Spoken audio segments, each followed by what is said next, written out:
show you what I'm feeling, 'cause I'm feeling my first love. You were on the road, does he care anymore? Will he ever notice me? Could he ever fall? Tell me, did he be? When love is so unfair, will I ever find a way and answer to my prayer for my first love? What I'm dreaming of when I go to bed, when I let my head upon my pillow, don't know what to do. My first love thinks that I'm too young, he doesn't even know. Instead I can show him what I'm feeling,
see the way you swim.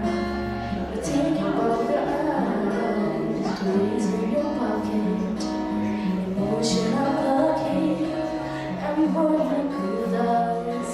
I answer to voice, and all my friends didn't take me to see you planning to get on me.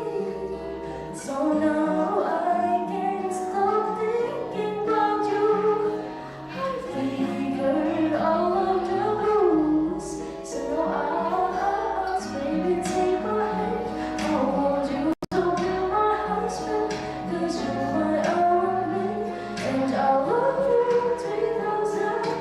Baby, take a chance, 'cause I want this to be something straight out of the Hollywood movie. Oh, sweetest please.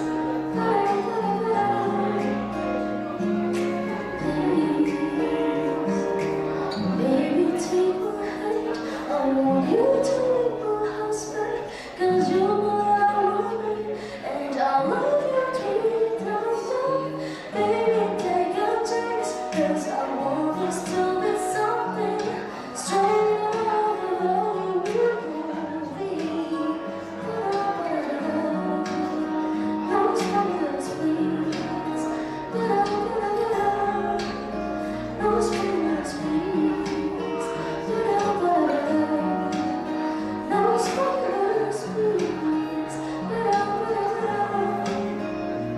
And I love you 3,000.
Maybe tomorrow comes, I'll be on my own, feeling frightened of the things that I don't know. When tomorrow comes, tomorrow comes, tomorrow comes. And though the road is long, I look up to the sky, and I'm not from, lost hope that I will fly. And I sing along, I sing along, and I sing along.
And I was crying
You look perfect tonight.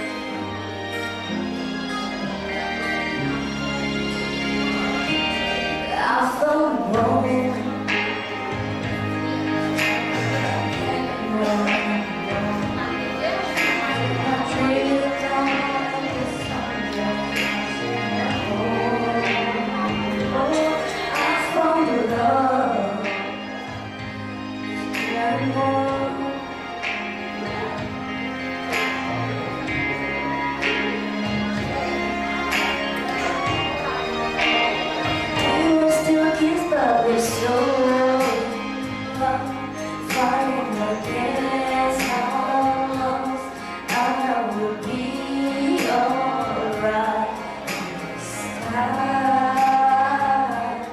Darling, just hold my hand, be my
Assalamualaikum warahmatullahi wabarakatuh. Good morning, ladies and gentlemen. Good morning, everyone. How are you today? Wow, you sound amazing. I can already feel the excitement in the air. Yes, today is very special day. We are gathered here for the storytelling competition for junior high school students.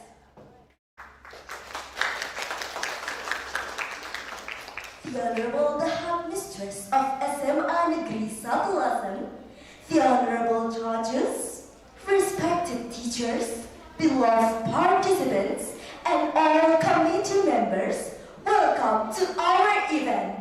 Alhamdulillah, praise be to Almighty God for His blessing that bring us together in good health and happiness. I'm Fitrahullah Shakirafa, and I am Fariha Zerlin Mevana, and we are your masters of ceremony for today's exciting storytelling event, where imagination, confidence, and creativity comes alive. Before we jump into the fun, let's check out our schedule for today. First, opening. Second, singing of the national anthem Indonesia Raya. Third, welcoming speeches. Fourth, prayer. Fifth, storytelling performances. Sixth, judges evaluation. Seventh, announcement of winners. And eighth, closing. So many great moments ahead. Let's begin our event with blessing by saying Basmalah together. Bismillahirrahmanirrahim. Ladies and gentlemen, we have now come to the next agenda. Let us show our respect and love for our beloved country.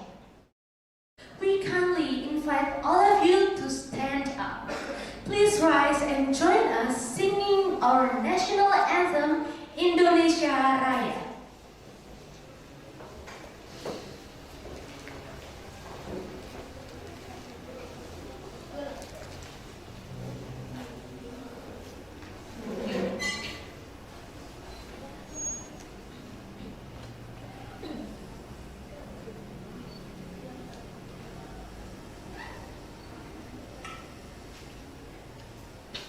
What a one!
Thank you. Please be seated. Now, to officially open our event, let's listen to the welcoming speech from the headmistress of SMA Negeri Lasem. At the time, she is represented by the competition coordinator. To Ibu Ari Ikhlasa Firti, Sarjana Pendidikan, the stage is yours.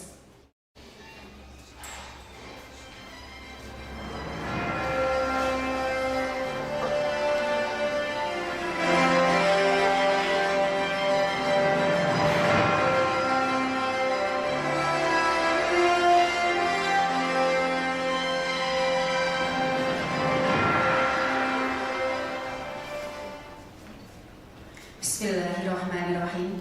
Assalamualaikum warahmatullahi wabarakatuh. Syukur alhamdulillahirabbil alamin. Mari kita panjatkan kepada Allah Subhanahu wa taala karena dengan rahmat dan hidayahnya kita bisa menyelenggarakan lomba storytelling dalam rangka memeriahkan hari ulang tahun SMA Negeri 1 Lasem ke-42. Dengan kasih sayangnya kita diberikan kesehatan dan waktu untuk berkumpul dalam rangka lomba storytelling tingkat SMP Mts Se-Kabupaten Rembang. Sholawat serta salam mari kita haturkan kepada junjungan kita Nabi Agung Muhammad Rasulullah SAW. Semoga kita termasuk umatnya yang telah akan mendapatkan syafaat beliau telah di yaumil akhir. Yang kami hormati Bapak Ibu penyelenggara Lomba HUT SMA Negeri 1 Lasem, yang kami hormati Bapak Ibu Guru SMA Negeri 1 Lasem, serta para dewan juri, ibu-ibu yang kami hormati, Bapak Ibu tamu undangan yang berkenan hadir dalam acara ini yang kami hormati, serta anak-anak hebat perwakilan dari sekolah masing-masing yang berbahagia. Tepuk tangan dulu untuk para peserta. Semoga para peserta bisa menampilkan bakat menampilkan storytelling terbaik versi mereka dan bisa meningkatkan kecintaan kita terhadap bahasa dan sastra, khususnya bahasa dan sastra Inggris. Anak-anak selamat berlomba, semoga anak-anak bisa menampilkan apa yang sudah anak-anak latih, semoga anak-anak bisa meningkatkan keterampilan berbicara, bisa meningkatkan kreativitasnya, dan juga bisa menjadi ajang atau sarana entertain untuk kita semua. Dalam acara ini diharapkan anak-anak juga memiliki kemampuan student agency, ya, berani tampil, berani speak up di depan umum. Makanya terima kasih Bapak Ibu, dan mohon maaf apabila ada kekurangan dalam menyambut Bapak Ibu semuanya. Sekali lagi saya ucapkan terima kasih dan selamat bertanding. Semoga bisa menyuguhkan penampilan yang terbaik. Tepuk tangan yang meriah. Semoga acara ini bisa berjalan dengan lancar, tidak ada halangan suatu apapun. Mohon maaf apabila ada kekurangan, ada salah kata. Akhirul kalam, wabillahi taufiq wal hidayah. Wassalamualaikum warahmatullahi wabarakatuh.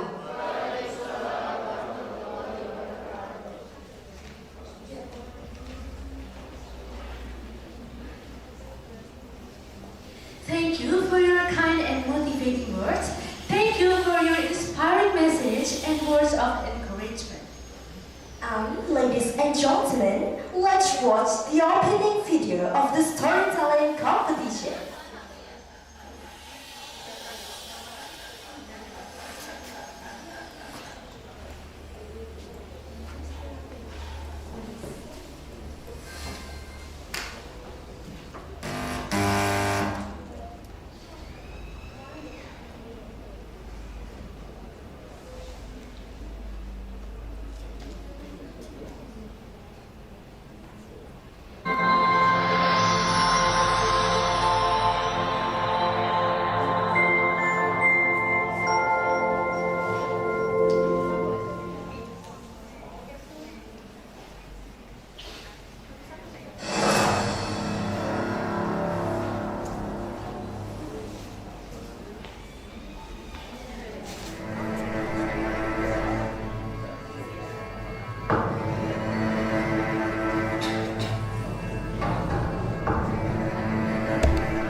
Held in celebration of the 42nd anniversary of SMA Negeri 1 Lasem. 42 years of excellence, inspiration, and dedication. A proud journey of learning, creativity, and growth. This year, we celebrate not only the legacy of our beloved school, but also the power of stories. Stories that shape who we are and who we dream to become. Storytelling is more than just words. It is the art of giving life to imagination, the courage to speak from the heart, and the praise that connect one soul to another. Today, young storytellers from SMA Negeri 1 Lasem step onto the stage to share their voice, their creativity, and their dreams. The story you will hear today carries a message of hope, friendship, courage, and discovery. Through every word and gesture, we celebrate the beauty of expression and spirit of our school's motto: smart, creative, and inspiring. To our participants, this is your moment. Speak briefly, perform with heart. Let your story shine and touch everyone who listens, because every story has the power to inspire, to teach, and to transform. So, let's begin this wonderful celebration, where imagination meets inspiration, and stories come alive. Happy 42nd anniversary SMA Negeri 1 Lasem. Welcome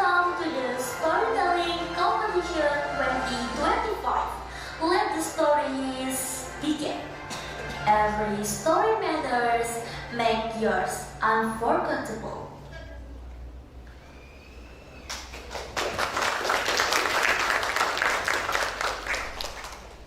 Before we move on to the main competition, let's get to know our amazing judges.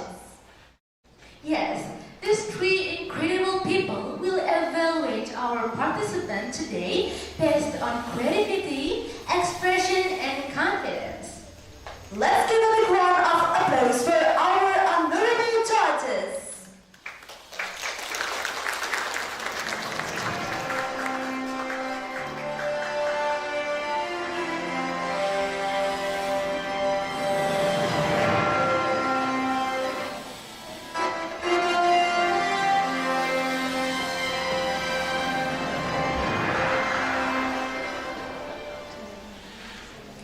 First, we have Mrs. Sarjana Pendidikan, an inspiring English teacher who always motivates students to speak confidently. Next, please welcome Mrs. Eka Nurlita Mardiayanti, Sarjana Sastra Magister Science, who has guided many students to success in English competition. And last but definitely not least, Mrs. Nur Aini Fatma Sarjana Pendidikan, a language expert who truly appreciates the art of storytelling. Let's give another warm round of applause for our three honorable judges. You know what, Cousin Lynn? I'm glad we're not the judges today. It's going to be so hard to choose. I totally agree. All of our participants are so talented. It's going to be a tough job for the judges. Now, ladies and gentlemen, before we begin the competition, let us take a moment to pray together to ask for Allah's blessing and guidance.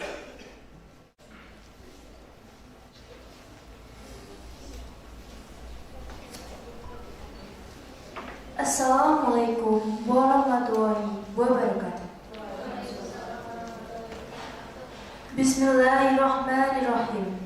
In the name of Allah, the most gracious, the most merciful. O Allah, the Almighty, we thank you for all the blessings you have given us today.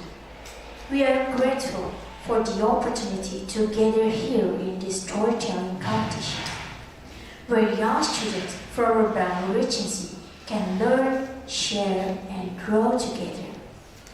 O Allah, please bless this event from beginning to end.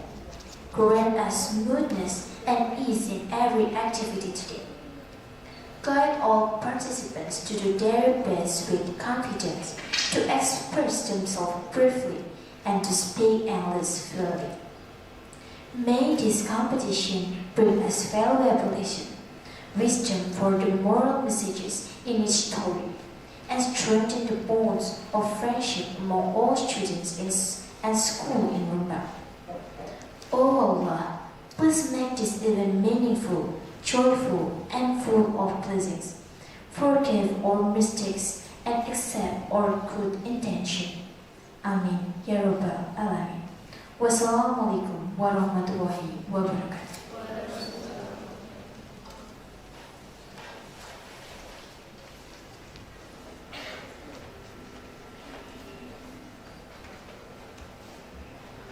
Ladies and gentlemen, allow us to address the rules and regulation for the competition. We will deliver it in Bahasa Indonesia. Ketentuan lomba. 1. Peserta merupakan finalis yang ditetapkan pada babak penyisihan dan tidak dapat diwakilkan. 2. Peserta akan membawakan cerita yang sama seperti pada babak penyisihan. 3. Peserta lomba menyerahkan naskah cerita dalam bentuk fisik atau print out sejumlah 3 rangkap kepada panitia sebelum perlombaan dimulai. 4. Peserta lomba dipanggil sesuai nomor urut yang sudah ditentukan. 5. Peserta tidak diperkenankan membawa teks atau gadget saat tampil. 6. Peserta lomba diperbolehkan membawa properti untuk mendukung jalannya cerita termasuk alat musik. 7. Ketentuan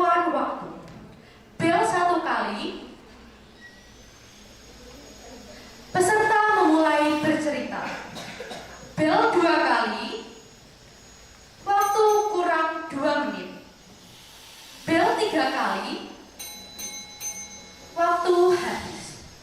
Jika peserta tampil kurang dari 5 menit, maka akan dikurangi 5 poin. Jika peserta tampil lebih dari 7 menit, maka akan dikurangi 5 poin.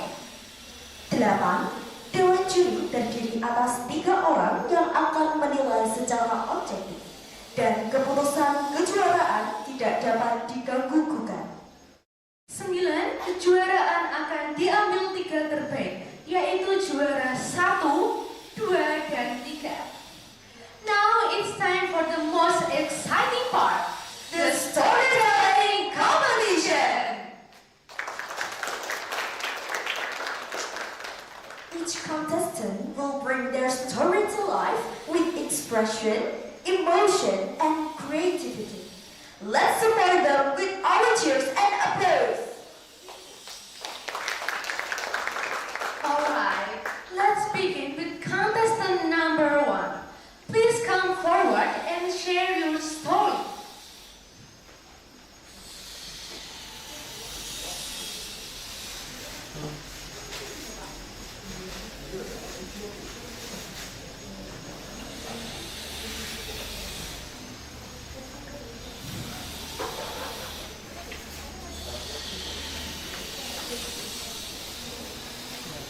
Penumpang.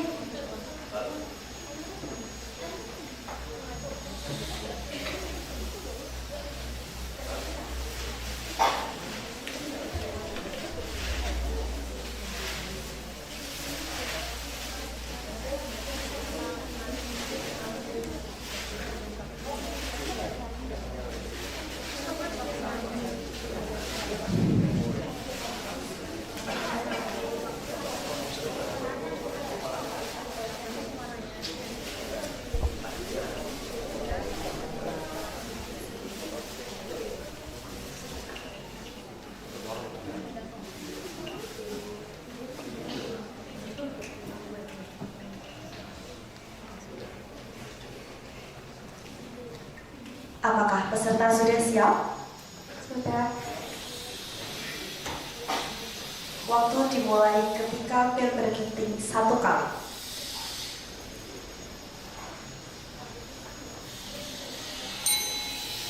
Assalamualaikum warahmatullahi wabarakatuh. My name is Dinda Putri Sugiarto. The forest that forgot to sing. Once upon a time, in a land far away, there was a beautiful forest called the Singing Woods. Every morning, the forest sang a song of life. The birds chirped happily, the wind danced on the leaf, and the waterfalls laughed in rhythm. If you listen closely, you could hear the sound of their heartbeat. It was peaceful, it was pure, it was home. But as the years went by, things began to change. People stopped listening to the song of nature. They only listened to the noise of their machines. The forest laughter was replaced by the sound of axes and engines. Trees fell one by one. The rivers turned brown, and smoke began to cover the blue sky. The wind lost its melody, and the waterfalls cried instead of laughing. The forest had forgotten how to sing. The earth was sick. In a small village near the edge of the forest lived a girl named Lina. She was a dreamer, a little girl with big hope in her heart. Every morning, she used to visit the forest to listen to its song. But one day, when she came, she heard nothing, only silence, a heavy, lonely silence. Therefore, she whispered, "Why don't you sing anymore?" And the forest answered softly, "I am sick, little one. My trees are gone, my rivers are poisoned, my children have forgotten me." Lina felt her heart break. Tears rolled down her cheeks, but she took a deep breath and said, "Then I will help you, forest. I will make you sing again." She knelt on the ground, placed her hand on the soil, and began to sing softly. "Heal the world, make it a better place for you and for me and the entire human race." Her small voice echoed through the silent trees. The wind stopped for a moment and listened. The earth listened too.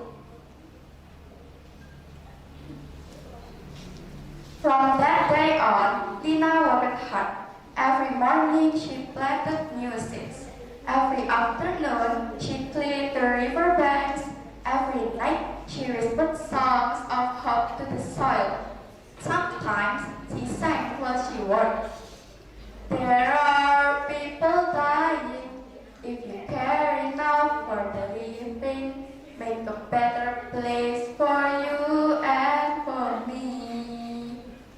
Her voice became the new song of the forest. At first, people laughed. They said, "She's just a little girl. What can she do? Heal the world?" But Lina didn't stop. She smiled and said, "One person is enough to begin." Days passed, weeks turned into months, and then something magical happened. A tiny sprout grew from the soil, then another and another. The green began to return. The air became lighter, and the river began to sparkle again. And one morning, Lina heard it, a single bird singing, then another joining, and another. The forest was waking up again. When the villagers heard the sound, they came running. They saw what Lina had done. The young trees dancing in the wind, the clean shining river, and the air filled with music once more. They stood in silence. Then one by one, they began to help. Together, they planted trees, cleaned the land, and sang along with Lina. "Heal the world, make it a better place." Their voices joined with the song of the forest. The birds, the wind, and the waterfalls. It was a symphony of life, a song of hope. And from that day on, the forest sang every morning again, louder, happier, and more beautiful than ever before. The forest had not forgotten its song. It had just been waiting for someone to remind it how to sing again. Moral of the story: even the smallest heart can heal the world. When we care for nature with love, we make the earth sing again for you and for me. Thank you very much. Wassalamualaikum warahmatullahi wabarakatuh.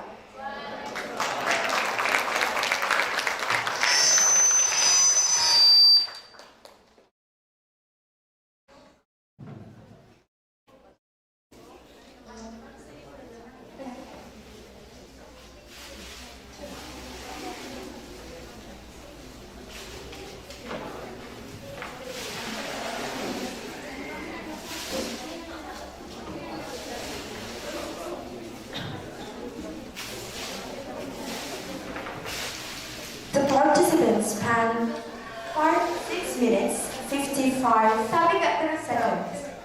Ya. Ya, untuk waktunya kurang 4 detik. Ya.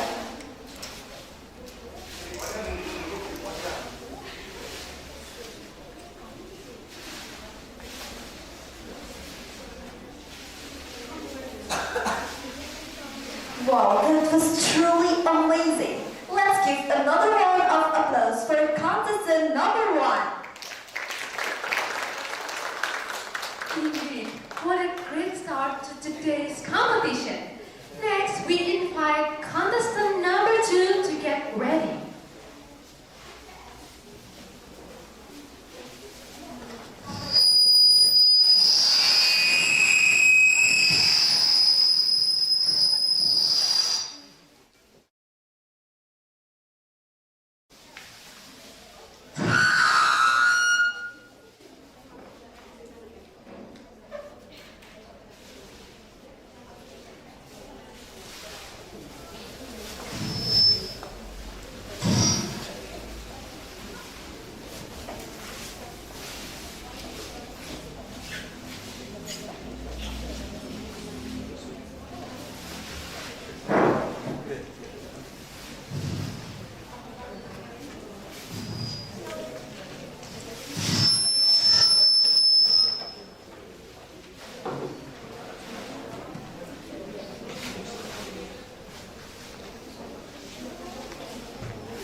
Apakah peserta sudah siap?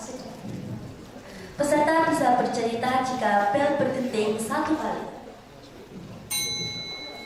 To end the revolution, the judges, respected teachers, beloved friends, and all the distinguished audience. Assalamualaikum warahmatullahi wabarakatuh. Good morning, ladies and gentlemen. I'm Mama Hibah Rahmania. Everybody can call me Mama Hibah very short. In this stage, I would like to tell you a story about Elara and the 3 quiet breezes. Once upon a time, there was a village called Azrakos that lived literally from the sea. The sea, there was so beautiful. It was named the Singing Sea.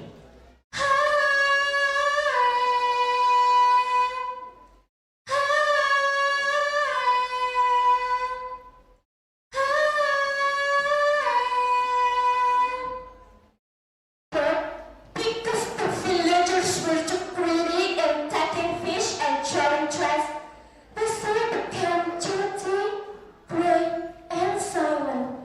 The fish disappeared. In that village lived a wise girl named Elara. One day, Elara found a magical garden fish as a guardian trapped in plastic trash. Elara helped and freed it. As thanks, the magic fish gave her 3 wishes. Use this for the future of your people, it said. The village elders immediately gathered. The first wish, asking for knowledge. not treasure. The first elder said, Ella asked for 1,000 milkshakes and nuts that are always full of finish. We must be rich again. But Ella knew if they became rich, they would just be pretty again. So Ella asked, I asked for the knowledge to understand what the sea means to heal. Ella immediately understood how damaged the sea was because of humans. The elders were disappointed, but Ella knew what the problem was. The second wish, asking for empathy, not magic. The second elder said, knowledge is enough. Ask for a giant magic filter to cleanse the sea. But Ella knew a magic filter only cleans the symptom, not the main problem, people's hurts.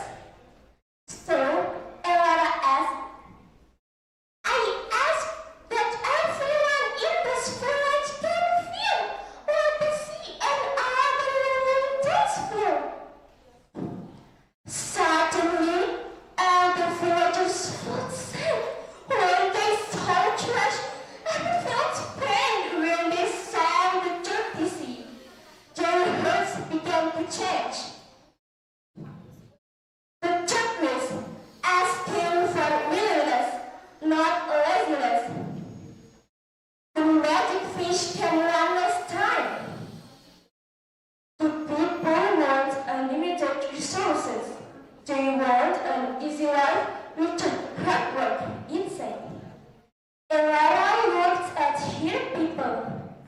They now had a knowledge and empathy. What they needed now was the will to act. Ella then asked, I asked for the patient and the collective with the start bringing the first meal of the speech with the tools we have right now. The sea brilliant smiled. You didn't ask for magic, but for a mindset. The future isn't wishing for. It's bold. From the day on, all the villagers worked together. They used Ella's knowledge and were driven by the empathy they felt. They didn't wait for a miracle. Years passed, the grace slowly turned them, and one morning, a beautiful song was heard from the sea. The singing sea had returned. And at last I see the light, and it's like the fog has lifted. And at last I see the light, and it's like the sky is new. And it's warm and real and bright, and the world has somehow shifted. Well, friends, we can get more of the story. The tools for a better future, knowledge, empathy, and teamwork are actually already inside us. We just need the wisdom to use them. That's all for my story. Thank you for your attention. Wassalamualaikum warahmatullahi wabarakatuh.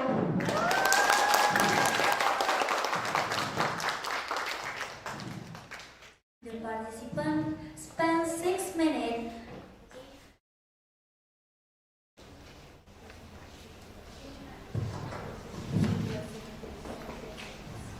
The participant spent 6 minutes 17 seconds.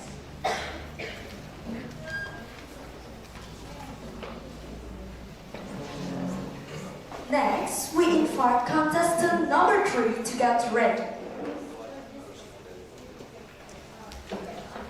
Cek. Ayo, aku sama.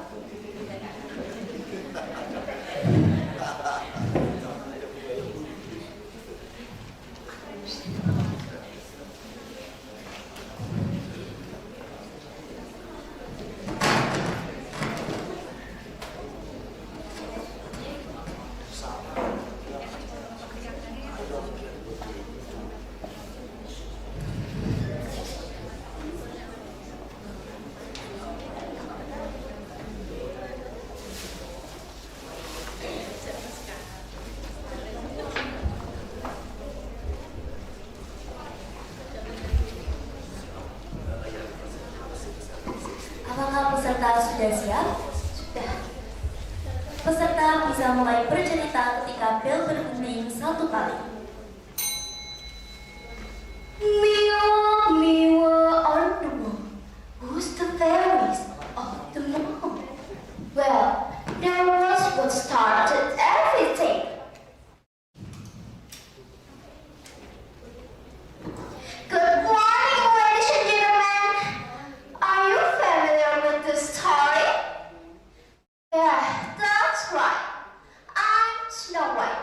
And if you want to know the story of how I ran from danger, met 7 new friends, and the real meaning of kindness, sit quietly, sweetly, and enjoy my story. I lived in a faraway kingdom. People say I was kind and beautiful, with skin as white as snow, lips as red as roses, and hair as black as coal. But my life wasn't perfect. I lived with my stepmother, the evil queen, Lady, but she was cruel and jealous. Every day, she asked her magic mirror.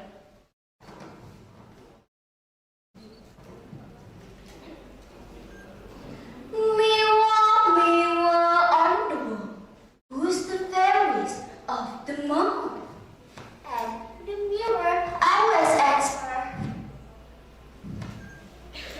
You, my queen, are the fairest of them all. But one day, the mirror said, Snow White is the fairest of them all. That was the day everything changed.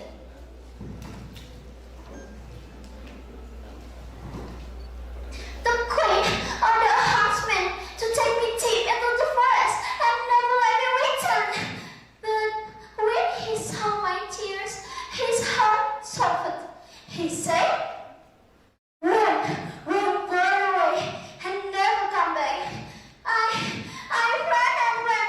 My heart was pounding. Jika menggantari one hand, jaga peace of mind. Until I saw a little complex. Inside were 7 tiny beds, 7 chairs, and 7 balls. Exhausted, I lay down and fell asleep. Who is this girl? She looks tired. Let her stay. They will become my dear friends. I cooked, cleaned, and filled the days with laughter. For the first time, I felt safe. But far away, the queen asked her mirror again.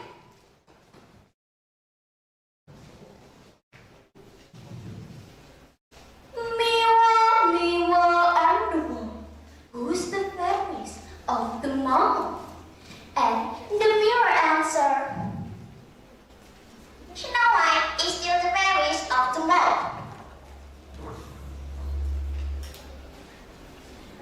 Furious, she started to disguise herself as an old woman. She made a shiny red apple filled with sleeping curs.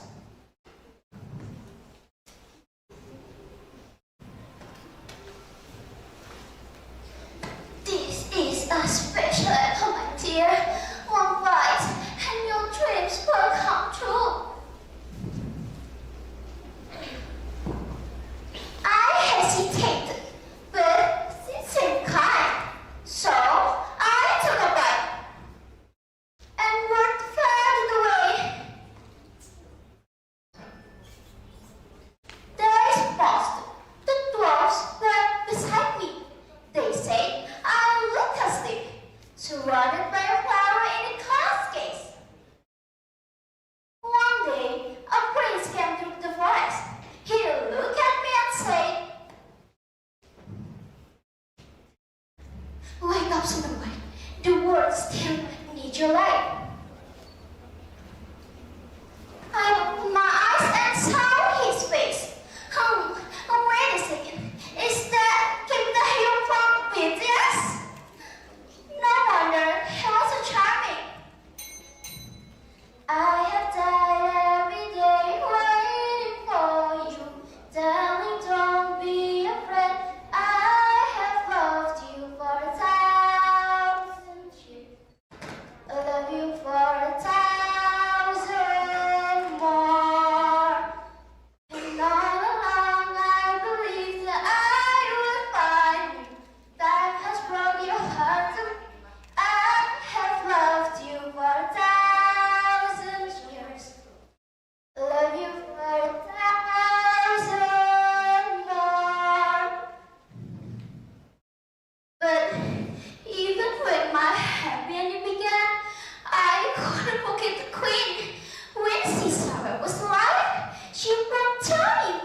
with love, not envy.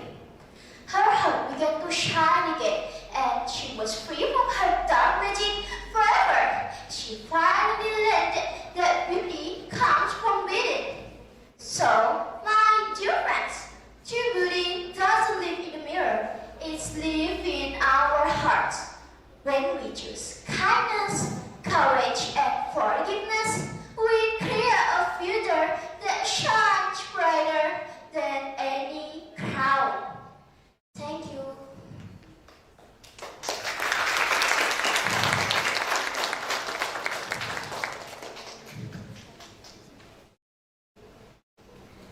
The contestant number 3 spent 6 minutes 42 seconds. Next, we invite the contestant number 4 to get ready.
Apakah peserta sudah siap? Siap. Peserta dapat bercerita ketika bel berdenting 1 kali. Assalamualaikum warahmatullahi wabarakatuh.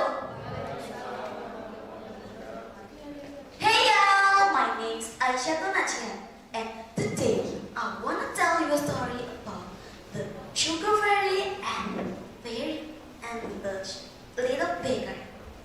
Did you get it? Let's go. Once upon a time, in a small cozy village, there lived a boy named Liam. Liam dreamed of becoming the best baker in the world. Every day, he makes flour, butter, eggs, and sugar in his tiny kitchen. But no matter how hard he tried, his cakes always came out too hard. The salty are just not sweet enough.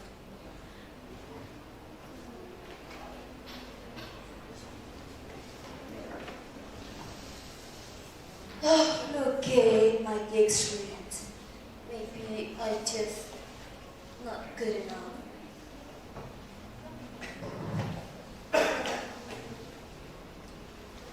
One night, after everyone in the village had gone to sleep, Liam sat alone in his kitchen, looking sadly at his half cupcake.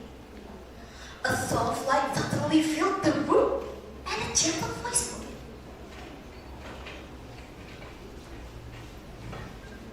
Oh, don't be silly, baker. I am the sugar fairy, and I've come to help.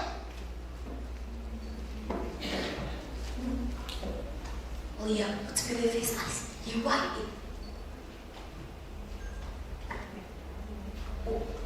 Sugar fairy, are you real?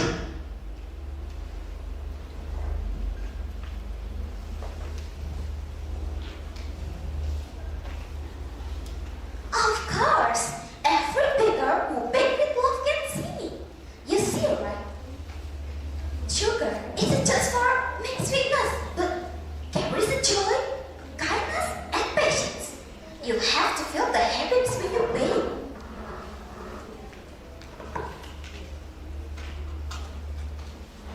The sugar fairy offers sparkling love, and suddenly the ingredients in the kitchen began to dance. The egg roll, the flour drilled in the air, and the sugar glowed like tiny stars.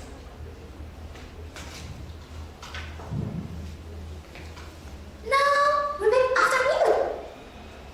Bake with love, stir care sprinkle, joy everywhere.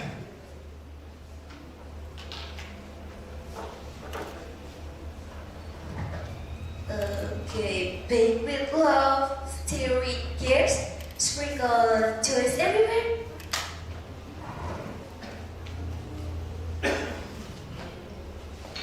He mixed the ingredients again, but this time he smiled. He thought about his kind neighbors, his wonder, laughter, and how happy people might be when they taste his cake. So, a sweet aroma filled the air. The cake rose perfectly, golden and soft. Liam couldn't believe his eyes.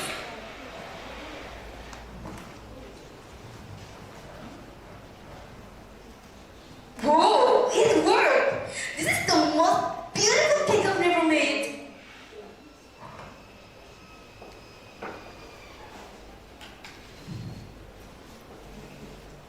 My dear baker, magic happens when your heart is full of love.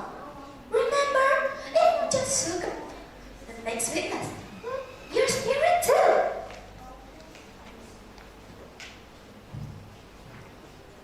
In the next morning, Liam brought his cakes to the village square.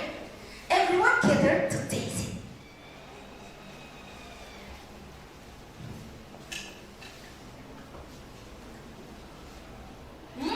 This is the most delicious cake ever! So soft, so sweet. How did you do it, Liam?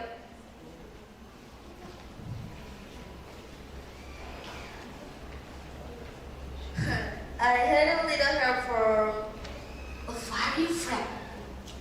But the real secret is simple. Always bake with love.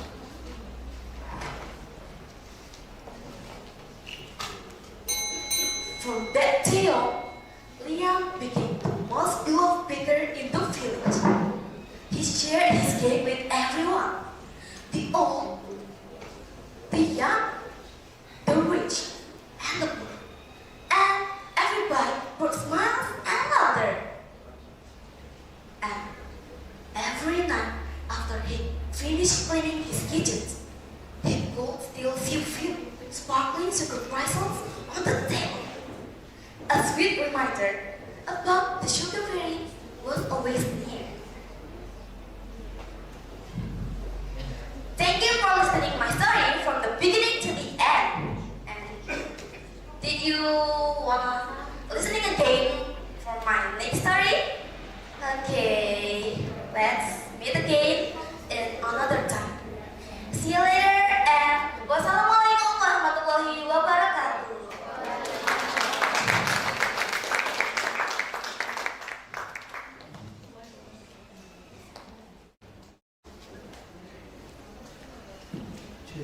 The participant number 4 spent 6 minutes 1 second.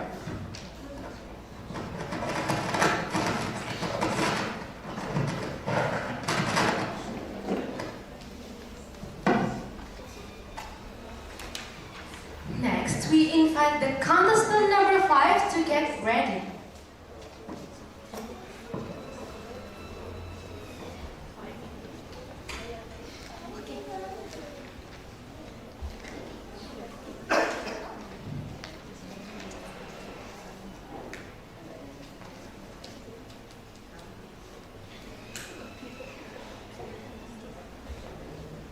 Thanks.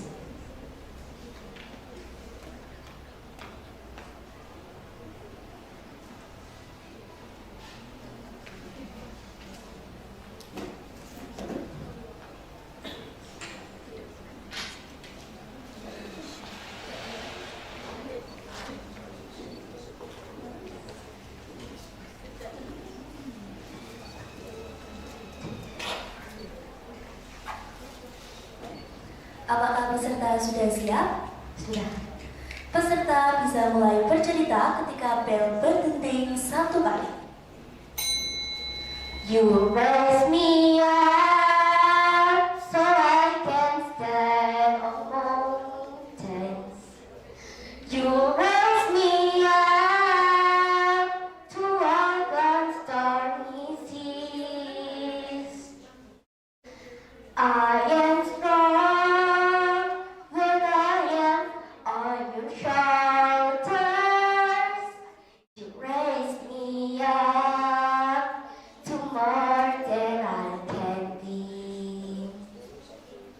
Assalamualaikum warahmatullahi wabarakatuh. Hello everyone, how are you today? Alright, seems to you are really good. Ladies and gentlemen, have you ever been angry with your parents? Or have you ever said something you wish you could take back? Well, I am Farhana Zakiat Nubus, and today I will tell you a story that comes from the land of West Sumatra. A story of ambition, success, and heartbreaking regret.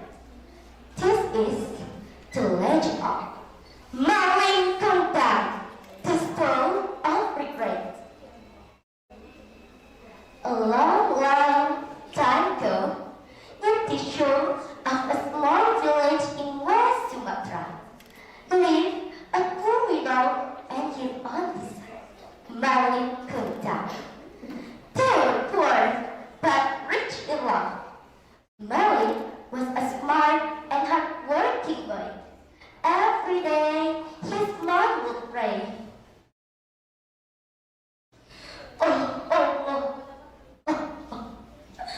Please, my son. Let him grow strong and successful. Maling often helped fishermen and brought ships right from distant. One day, he said to his mother, "Mom, let me sail away. I will change of fate." But Molly, the sea is dangerous, and I don't want to lose you. Trust me, I will. I will make you proud. And so, with tears in her eyes and hope in her heart, his mother let him go. Years passed. Molly became a wealthy merchant. He was sailed, called, and traveled on grand ships, but he forgot from me. One day, one ship stopped near his own village. His mother, now older and weaker, heard the news. Her heart leapt with joy.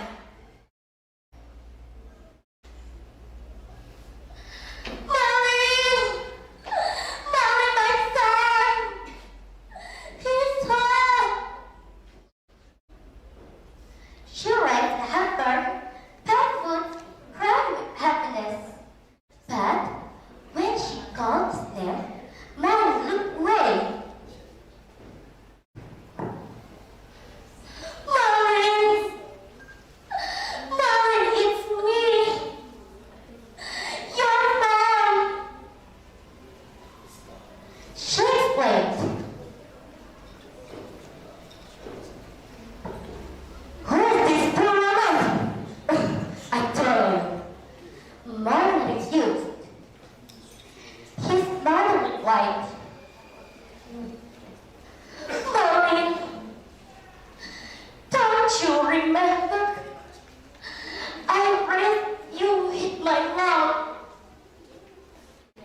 hit the farm to fetch fresh water. With tears in a trembling voice, she said, "If you don't recognize me as your mom, don't let the earth and sky remember my pain." Suddenly, the sky broke. Lightning struck the sea through one. Molly tried to run, but it was too late. He turned into stone, freezing in time, forever cursed for his betrayal. And today, if you visit Bottom Beach, you can still see the stone of Tingkat, kneeling with his head down in eternal regret. I could give you an example. This is my stone. Ladies and gentlemen, this story teaches us that no matter how high we rise, we must never forget where we come from and who raised us. A mother's love has no pain, but a child's pride can strike everything. Let us grow in dreams, but stay grounded in gratitude. Thank you for listening to my story. May we all become children who bring pride, not pain, to those who love us most. Wassalamualaikum warahmatullahi wabarakatuh.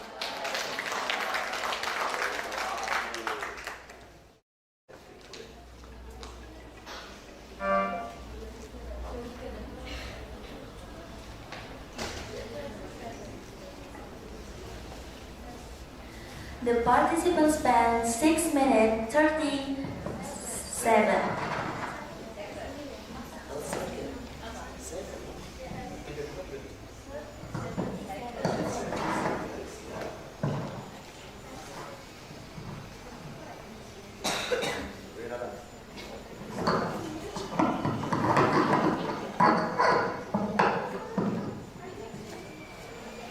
Next, we invite the contestant number 6 to get ready.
Apakah peserta sudah siap? Siap.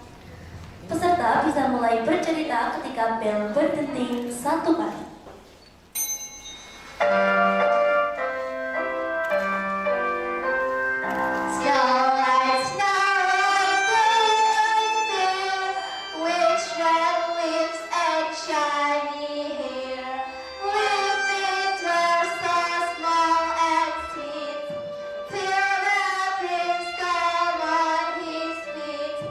Now she smiles so bright and free. We'll be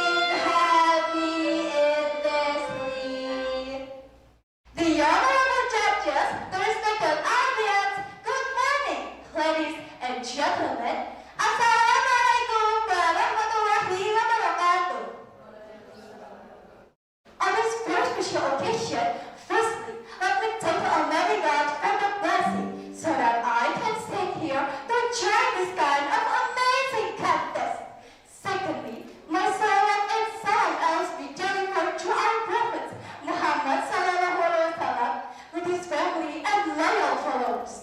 Audience, do you know the song which I sang in the opening? I'm so sure everybody know about it. Yeah, today I want to deliver a story with a title Snow White. Okay, audience, let's enjoy the story. Once upon a time, in a fairy kingdom, there was a kind of beautiful princess named Snow White. She had skin as white as snow, lips as red as roses, and hair as bright as gold. But she lived with a stepmother, the queen, who was beautiful outside, but just a girl inside. She had a magical mirror. Every day she would ask it, "Mirror, mirror on the wall, who is the fairest of them all?" "You, my queen, are the fairest of them all." This a queen smile, for she had been a queen in the kingdom. But as night grew older, her beauty began to shine even brighter. One day, when the queen asked her mirror, is she bright as Snow White is the fairest of all, the queen was furious. "What? Tell me to mirror? I will not allow anyone to be fairer than me. I am the most beautiful lady in the world. No compare of my beauty."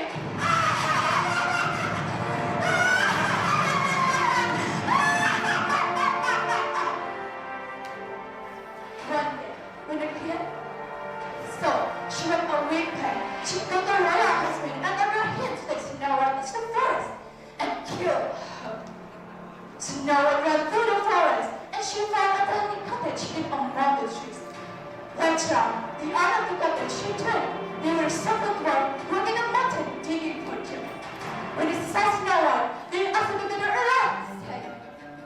But far in the castle, the queen once again asked, "Mirror, mirror on the wall, who's the fairest of them all?" Snow White, who lived in the second dwarf, is the fairest of them.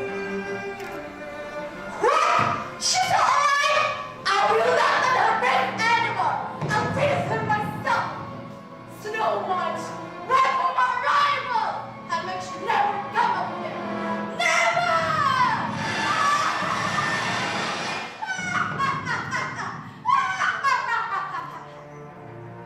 Ladies and gentlemen, the queen was enraged. Using dark magic, she disguised as an old woman.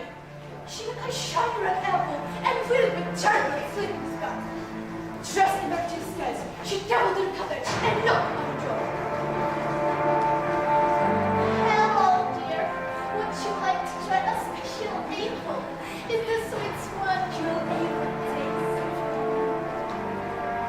Okay, I will try it, dear lady. After she tastes one bite, suddenly her eyes closed and she fell to the floor.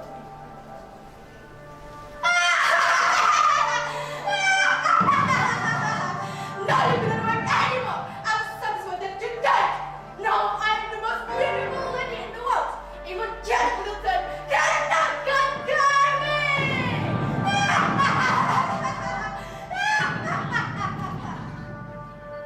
When the dwarf returned home, they found Snow White lying still and silent.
number 6 past 6 minutes.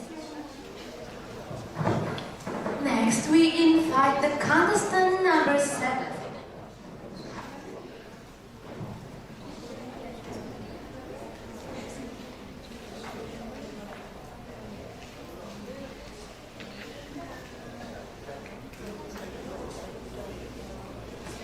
Test.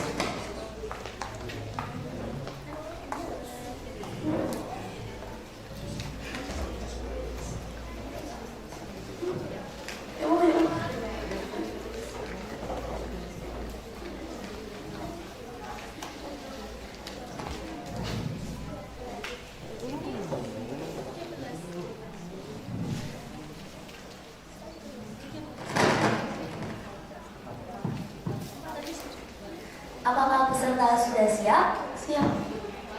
Peserta bisa mulai bercerita ketika bel berdenting 1 kali. Assalamualaikum warahmatullahi wabarakatuh. The firebird is a legendary bird from Russian folklore, a creature of beauty and mystery. In our tales, it could be both pleasing and terrible to the who try to get it. Today, we retell a story with a new meaning. A story of courage, kindness, and hope for the future. Let's dive in with me, Nur Ariyatul Fitrati.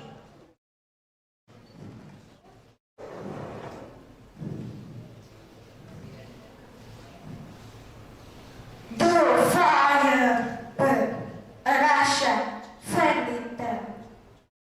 Long, long ago, in a faraway kingdom, there was a bird unlike any other. Its feathers grew like living fire. Its wings painted the night skies in gold and crimson, and its eyes sparkled like the stars themselves. They called it the firebird. In a small village lived Ivan, a boy with nothing but courage in his heart. He was not rich, he was not powerful, but he had something rare: hope. One day, the king declared,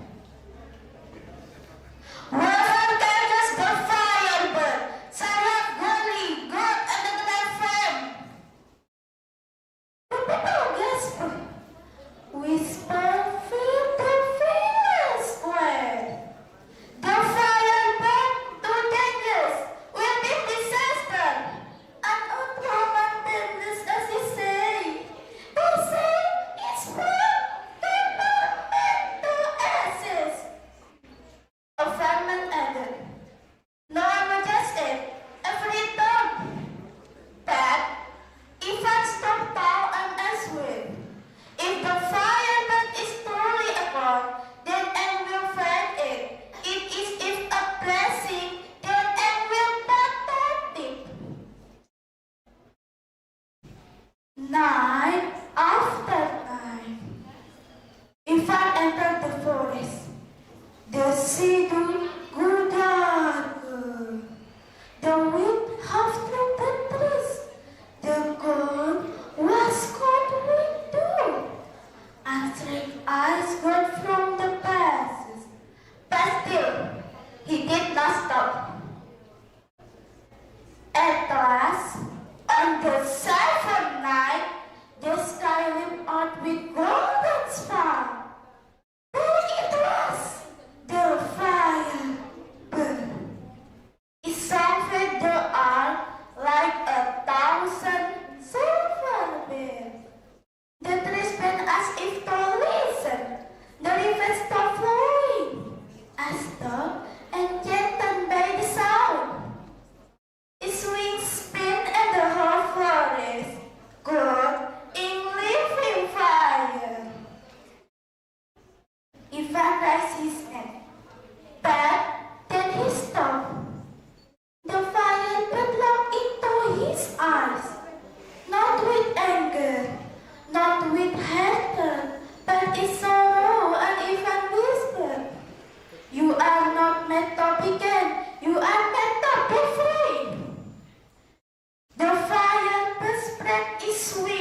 life for generations to come.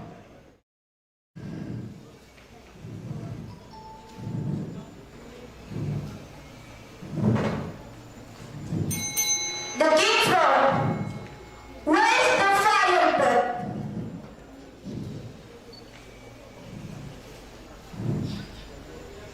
Ifranet answered, "It please your majesty, because the future is not but by king, but by courage and kindness." And from that time forward, the kingdom worked hard and life for generations to come. And maybe our work today is also waiting for firebird. Not the bird itself, but by courage to protect what is precious, the kindness to free what is precious, and the hope to believe in a better tomorrow. This a story of the firebird, a story of hope, a story of courage, a story for the future. Thank you. Wassalamualaikum warahmatullahi wabarakatuh.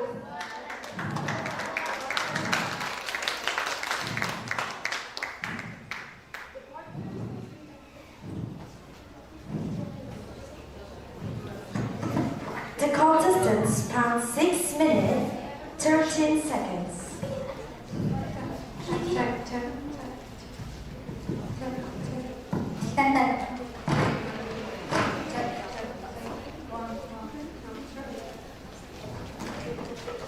Next, we invite the contestant number 8 to get ready.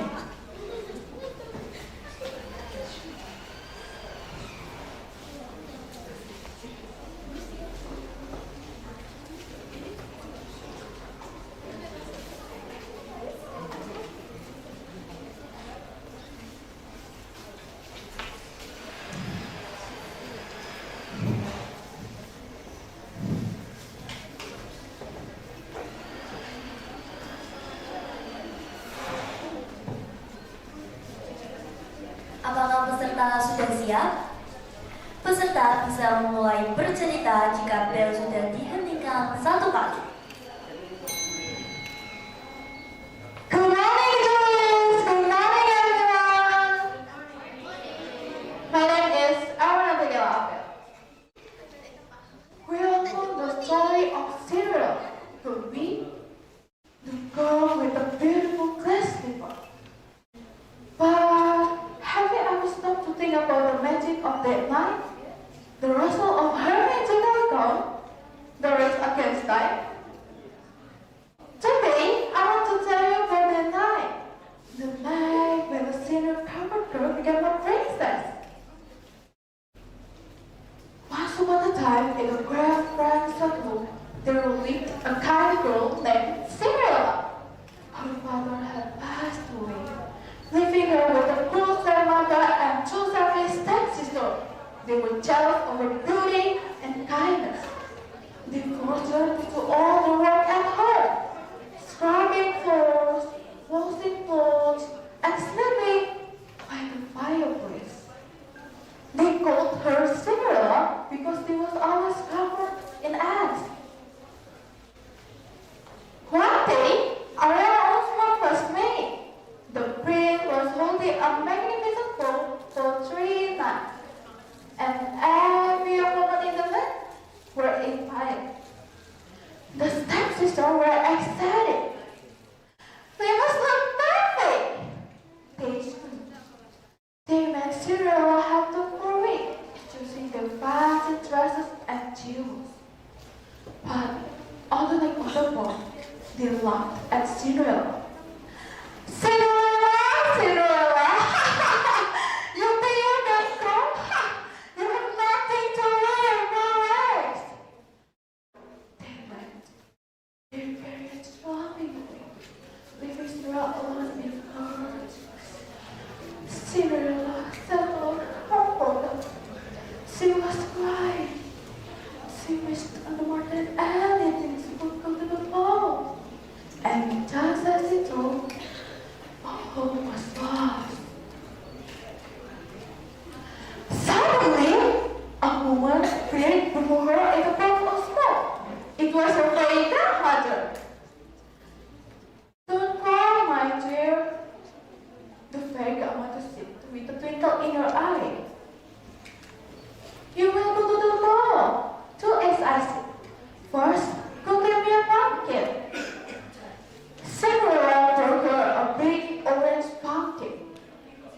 the fairy mother waved her magic wand, and poof!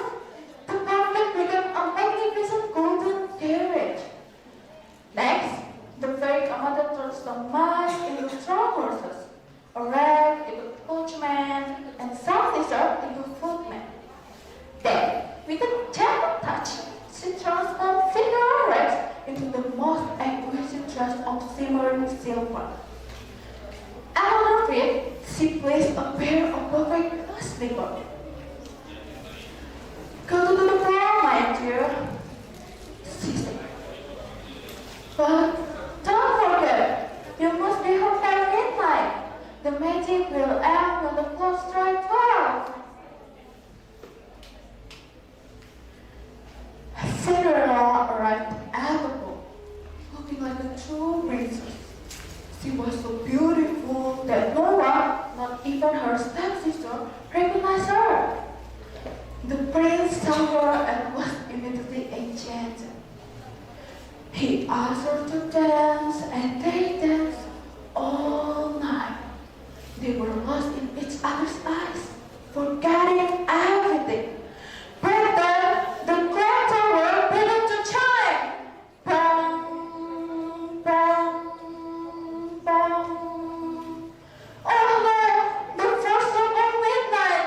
Cinderella remembered her promise. She said goodbye to the prince, turned and fled. She ran as fast as she could down the grand staircase. But in her haste, one of the glass slippers slipped off her foot. She couldn't stop. The prince ran after her, but all he found was her single beautiful glass slipper. The prince declared he would marry no one, but the girl was foot with the slipper. His men went everywhere, searching. When they arrived at Cinderella's house, the stepsister tried hard with all their might to squeeze their feet in, but it was useless. They even tried to smash the slipper. It doesn't work because the fake mother magic was too strong. The prince man said, "Is there no one else?" The stepsister laughed.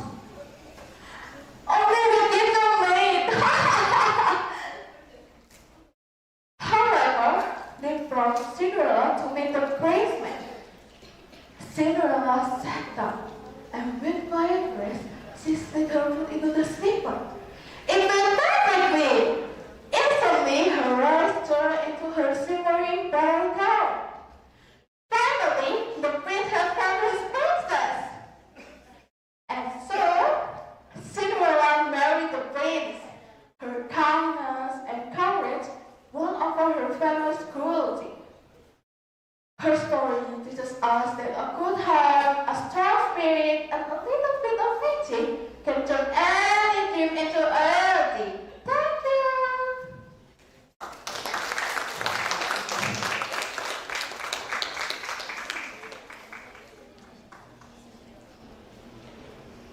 The participants found 6 minutes 19 seconds.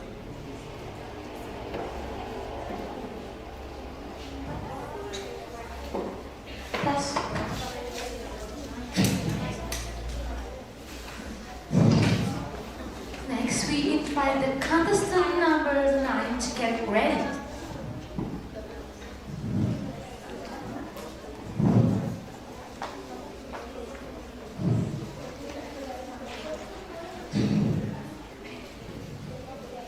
Apakah peserta sudah siap? Siap. Peserta dapat memulai bercerita jika bel dihentikan 1 kali. Assalamualaikum warahmatullahi wabarakatuh. Good morning, everyone. How are you today? I hope all of you have a great day. The honorable all the gents, the respectable all the audience, ladies and gentlemen. My name is Alisha Najma Hairan. On this special occasion, I would like to tell you a about a magical fairy tale called Cinderella. Once upon a time, there lived a kind and beautiful girl named Cinderella. After her father died, she lived with her stepmother and two stepsisters.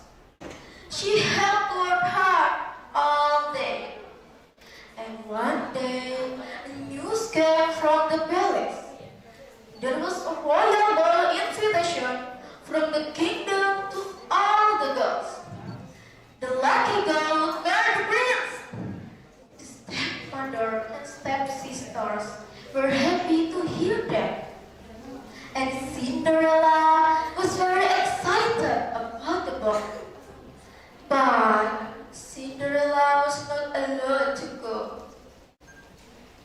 Mom, may I go to the ball, please? You? Go to the ball? You must be joking. You have the best at the ball. Meanwhile, her stepsisters were trying on dresses. Na na na na na. Mommy, we'll do the most beautiful girls there. Ah, Tim, you look wonderful. I'm sure the prince will want to marry one of you. Let's go there. Cinderella, put up the Christmas decoration while we were back. Cinderella felt heartbroken after her stepmother and stepsisters go to the ball. She stayed pain alone.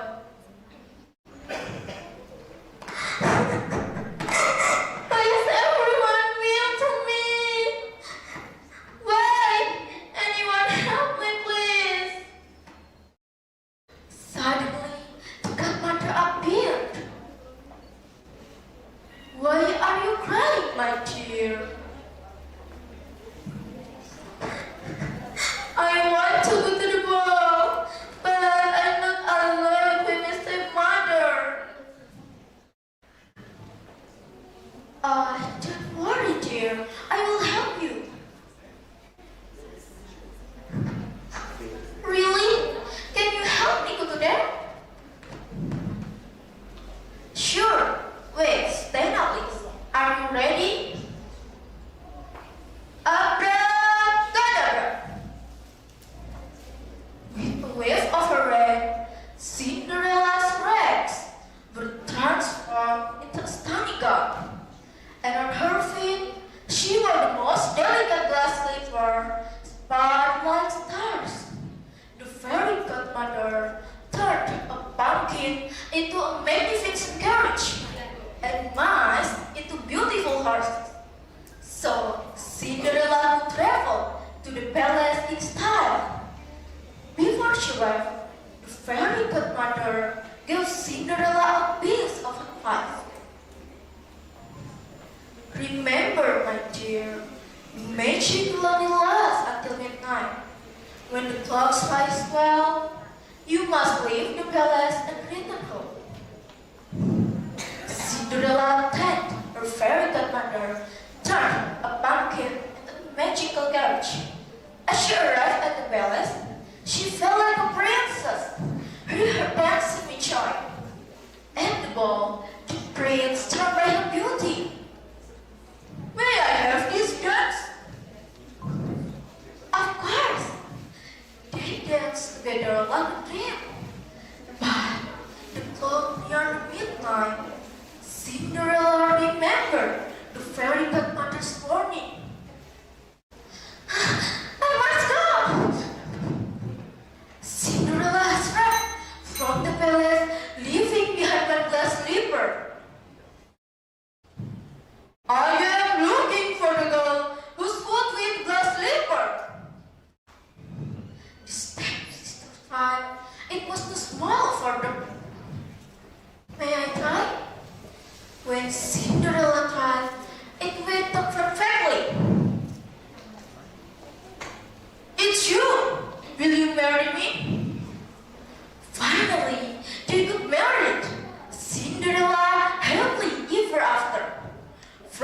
story, we can learn that kindness, patience, and hope give us to a happiness. That's all about the story of Cinderella from me. Wassalamualaikum warahmatullahi wabarakatuh.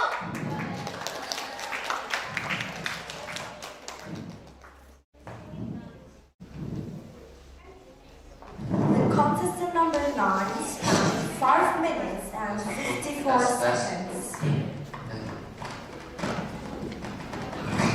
Next, we invite the contestant number 10 to get ready.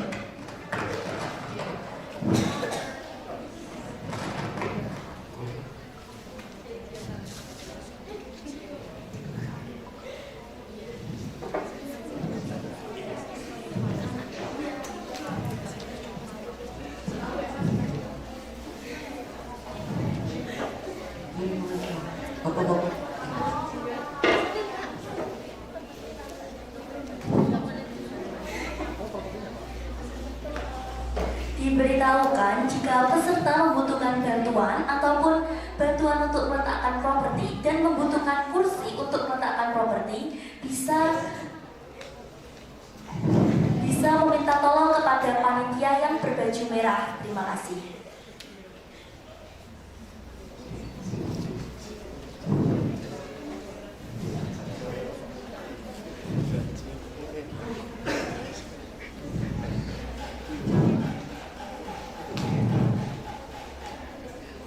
Apakah peserta sudah siap? Peserta dapat bercerita ketika bel dihentikan 1 kali. Jack! Jack! Jack! You saw our cow for pins? Magic pins? Are you out of your mind?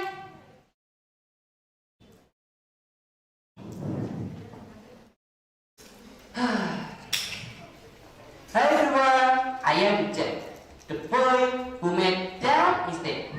Yeah, that's how my adventure began. But don't worry, it didn't end there. Because sometimes mistake can lead you to the right lesson.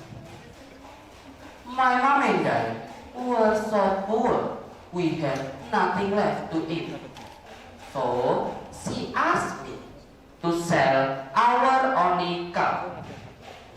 On the way,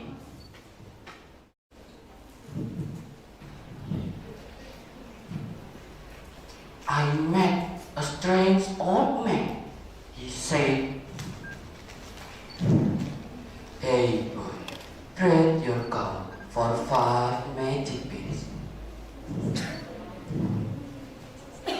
The beans look shiny, so I said yes. Big mistake. When I came home, Mommy was furious.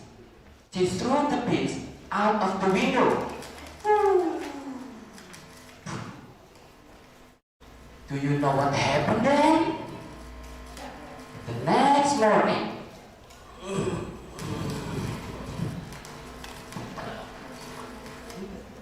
what is this? The beanstalk? Wow! The beanstalk grew into the sky. I climbed it.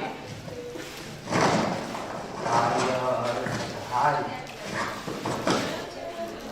Up there, a huge castle in the cloud. I come inside and I saw a giant. His voice boomed. Fee, fee, fo, fee, fo.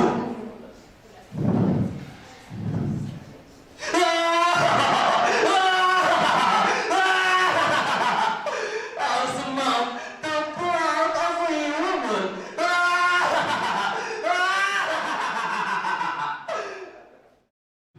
I'm terrified, but also curious. Then I saw them, a hen that laid golden eggs and magical heart that could sing by itself. My eyes sparkled. I took them and ran. The heart screamed, "Mister! Mister! Help me! Mister!"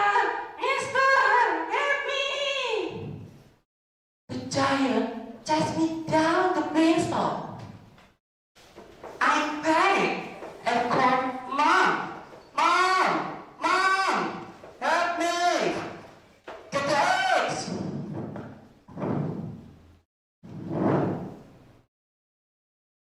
Open my son!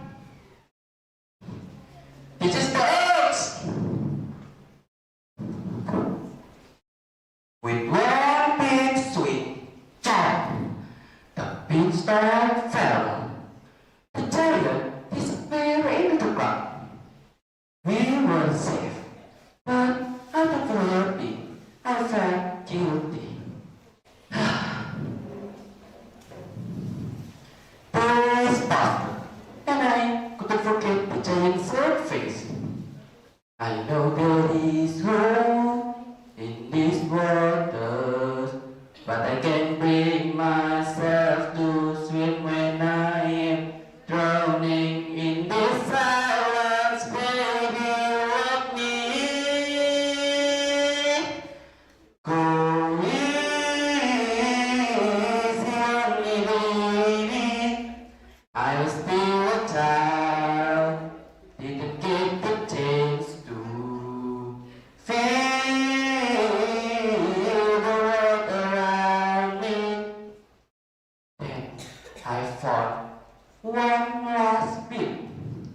I tried it. The beanstalk grew again. I climbed it again.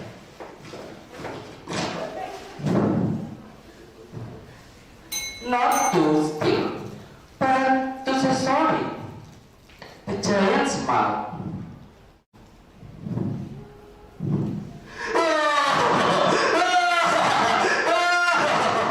You foreign boy, the true treasure is not gold, it's honesty and courage.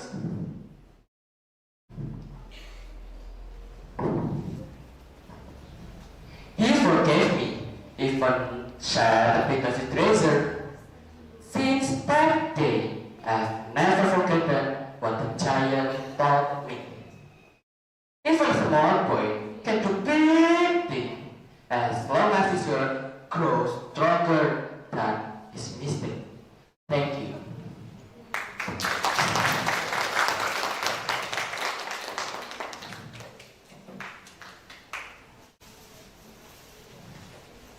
The participants spans 5 minutes 51 seconds.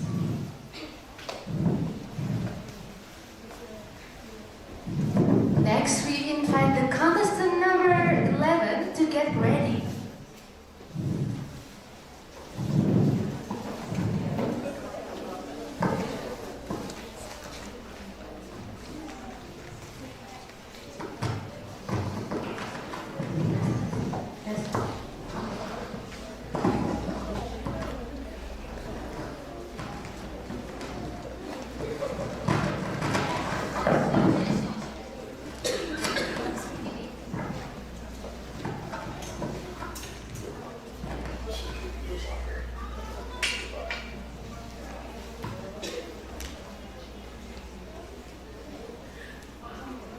Apakah peserta sudah siap? Peserta dapat mulai bercerita jika bel didetikkan 1 kali. Good morning, honorable judges, respected teachers, and all of my wonderful friends. My name is Namrasna Anlidan, and today I will tell you a story that comes from the land of Lasem, a story of ambition, success, and heartbreaking regret. This is the legend of Maui Kunda, the stone of regret. A long, long time ago, near the shore of a small village in West Mountain, lived a poor widow and her only son, Maui Kunda.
You raise me up so I can stand on mountains. You raise me up to walk on starry seas. I am strong when I am on your shoulders. You raise me up to more than I can be. Ladies and gentlemen, the story is that no matter how high we rise, we must never forget where we come from and who was us. A marvel has no end, but a child pride can start again. Thank you for listening to the story. May we all become children of green pride, not pain to those who love us. Wassalamualaikum warahmatullahi wabarakatuh. Thank you everyone.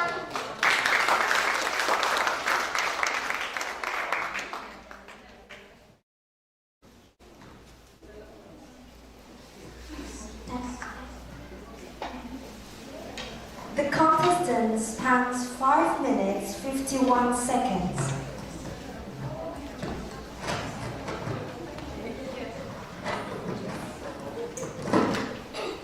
Next, we invite the contestant number 12 to get ready.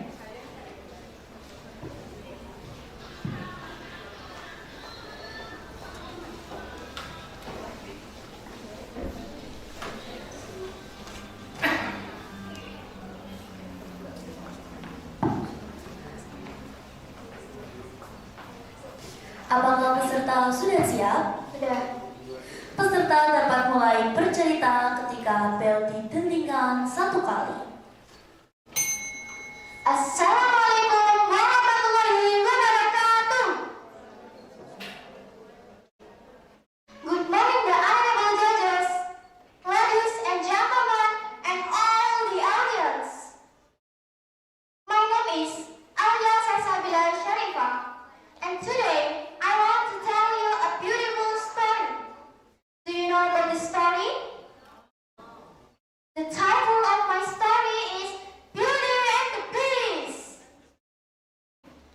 Once upon a time, in a small village, there lived a kind and smart girl named Belle. Belle loved reading books and dreaming about adventures. She lived with her father, a poor inventor, but they were very happy together. One day, her father went on a trip to sell his inventions. But on his way home, he got lost in a dark, cold forest. It was raining hard and he felt scared. Suddenly, he saw a big castle. He knocked and said, "Hello, is anybody here?" The door opened by itself. Crack! Inside he saw a talking candle, a clock, and a teapot. He whispered, "Wow, talking things." But then, pow! A loud sound came from behind. "Who dares to enter my castle?" shouted the beast. The father shook with fear. "I'm sorry, sir. I only wanted to rest." The beast growled. "You came without permission. You must stay here forever." When Belle heard about her father, she was so worried. She ran to the castle and cried, "Please let my father go." The beast looked at her and said, "Who are you?" Belle said bravely, "I am his daughter. Please take me instead." The beast thought for a while, then said softly, "Very well, you may stay and your father may go free." At first, Belle was scared. The beast looked so big and scary. But, wavering, the beast said kindly, "Belle, will you have dinner with me?" Belle was surprised, but she smiled and said, "Okay, I will."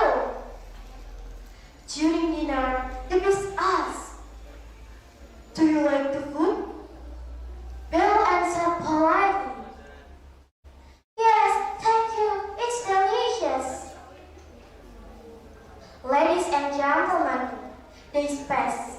They talk, they laugh, they read books together and walk in the garden. Belle said, "You know, you are not as scary as I thought. The beast loud." "And you are not afraid of me anymore." One day, the beast showed her a magic mirror. "Look, you can see anything you wish." Belle looked and gasped. "Oh no, my father is sick. He needs me." The beast sighed. "I will miss you, but you must go."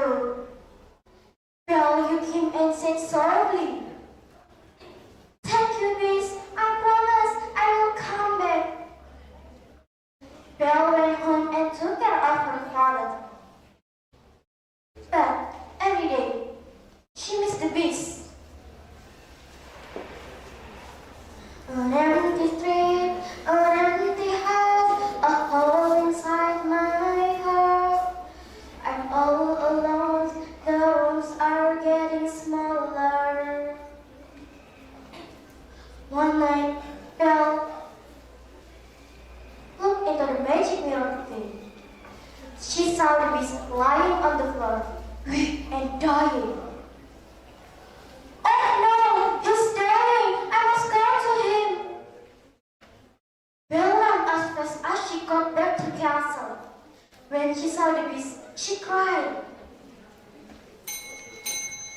"Please don't die! I love you!" Suddenly, a bright light filled the room. The beast began to change. He turned into a handsome prince. Belle gasped, "You are alive! You are human!" The prince smiled. "Yes, your life has broken the curse." Finally, they married and lived happily ever after. Ladies and gentlemen, the moral value of this story is don't judge others by their appearance. That's all my story about Beauty and the Beast. Thank you very much for your attention. Have a wonderful day. Wassalamualaikum warahmatullahi wabarakatuh.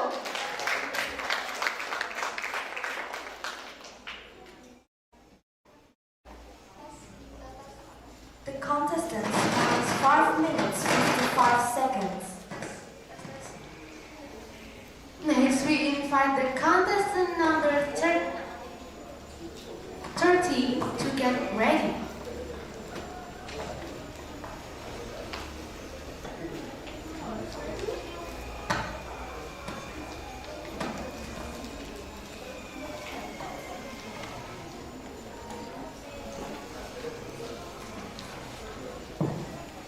Apakah peserta sudah siap? Peserta bisa mulai bercerita jika bel didentingkan 1 kali.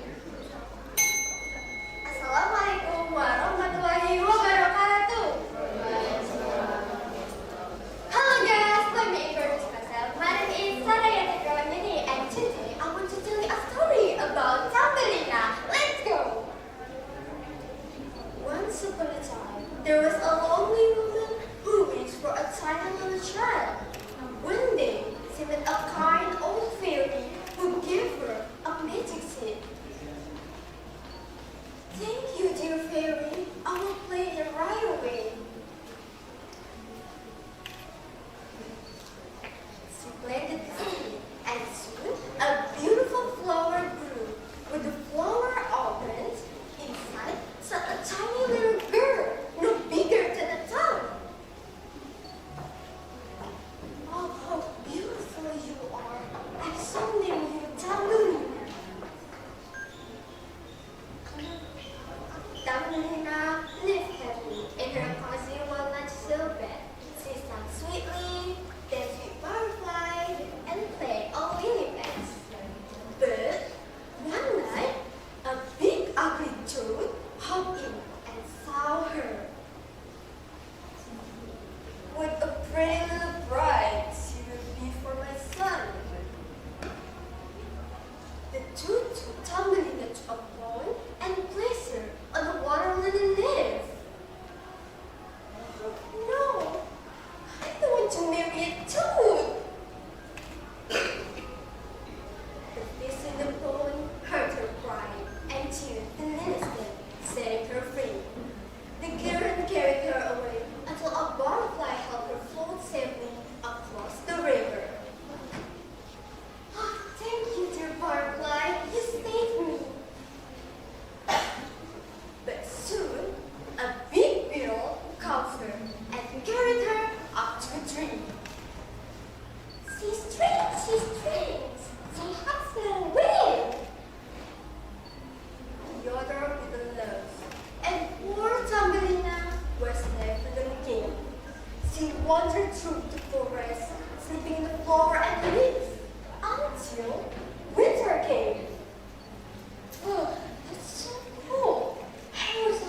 and wanted to marry her. You'll live underground with me forever. But I will be shooting in the floor. I don't want to live in darkness. One day, we're walking through a tunnel. Thumbelina saw a swallow lying injured. Oh dear bird, you're so cold. Let me help you. She covered the swallow with leaves and cared for him until he could fly again. When spring came, the swallow invited her to come with him. Come with me, Thumbelina. Let's fly to the water. Ah, yes! I want to see the sunshine again. They flew far away of mountain and sea until they reached a beautiful garden filled with flowers. There, Thumbelina met a tiny fairy prince.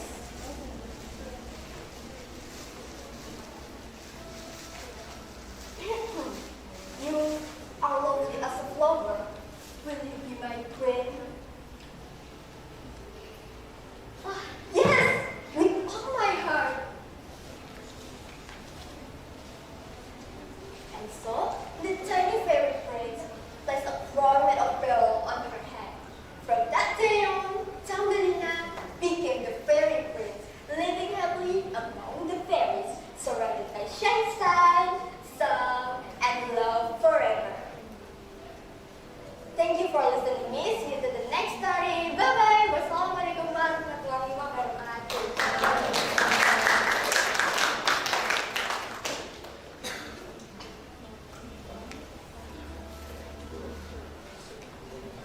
The contestant spans 4 minutes 53 seconds.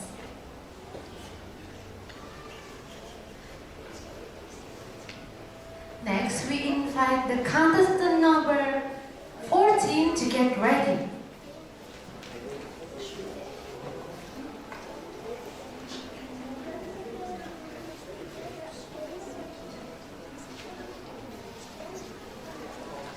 Apakah peserta sudah siap?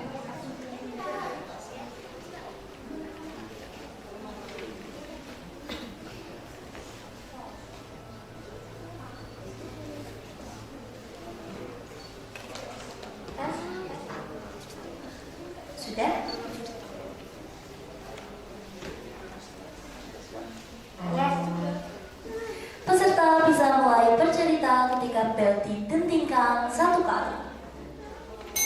Assalamualaikum warahmatullahi wabarakatuh. Good morning, the honorable judges, ladies and gentlemen, and all the audience. My name is Alvia Zaratlahya, and today I want to tell you a beautiful story. Do you know about story? The title of this story is Beauty and the Beast. Once upon a time, in a small village, there lived a kind and smart girl named Belle.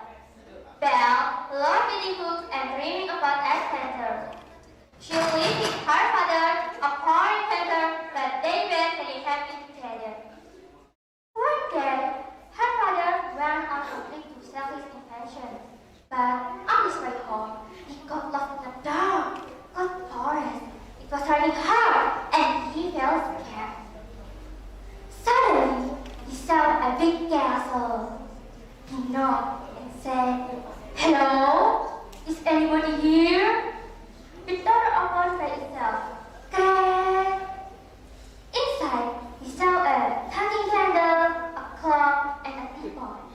He whispered, "Wow, talking things!" But then, a loud sound from behind. "Would you surrender my tether?" shouted the beast. Bellfather shook it in. "I'm sorry, sir. I only wanted to rest." The beast growled. "You can't without permission. You must stay here forever." When Belle heard about her father, she was so worried. She ran to the castle and cried,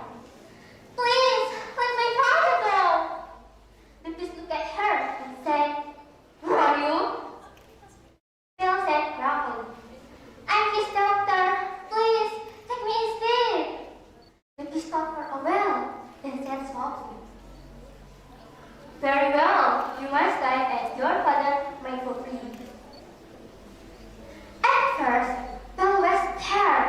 The beast looked so big and scary. But one evening, the beast said calmly, "Belle, will you have dinner with me?" Belle was surprised, but she smiled and said, "Okay, I will." During dinner, the beast asked, "Belle, do you like the food?" Belle answered politely, "Yes, thank you. It's delicious." The beast smiled for the first time. They spat, they talked, they laughed, they read books together, and they walked in the garden together. Belle said, "You know, you are not scary as I thought." The beast smiled, "And you're not afraid of me anymore." Ladies and gentlemen, one day the beast showed her a magic mirror. "Look, you can see anything you wish." Belle looked and gasped, "Oh no, my father is sick. He needs me." The beast sighed, "I will miss you, but you must go." Belle looked in and said softly, "Thank you, beast. I promise I will come back." Belle went home and took care of her father. But every day she missed the beast. One night she looked into the magic mirror again.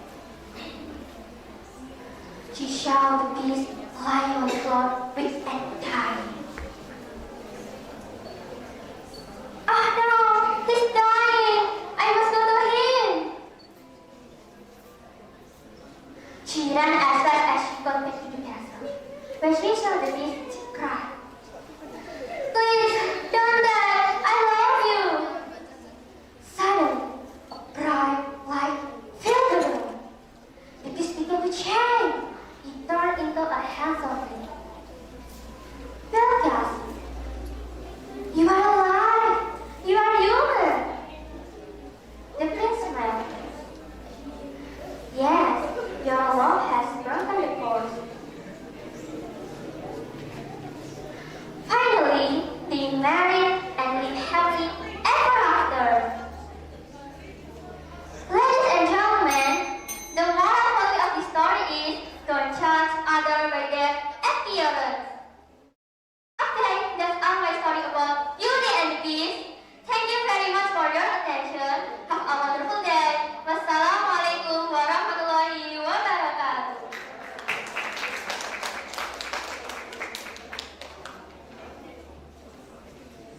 The participants spent 5 minutes and 10 seconds.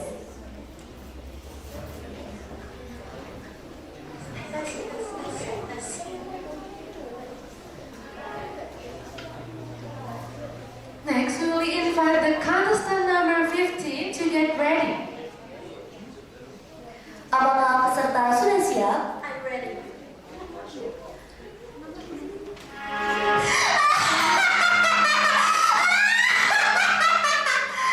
My gift for the child is before the sun sets on her 16th birthday. She shall break her finger on a spindle of a spinning wheel and die.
reaching assemblage, King Stable. I must say that I'm really quite distressed at not receiving an invitation. It is very entertaining to hear that the princess will get the best gifts from others.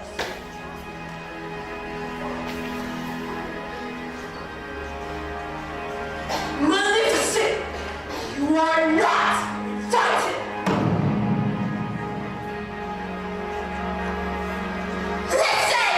Before the sun sets on your 16th birthday, she shall break her finger on a spindle of a spinning wheel and fall to a death. The princess can be woken from that sleep with only by true love's kiss. This curse will be lost till the end of time. No power on earth can change it.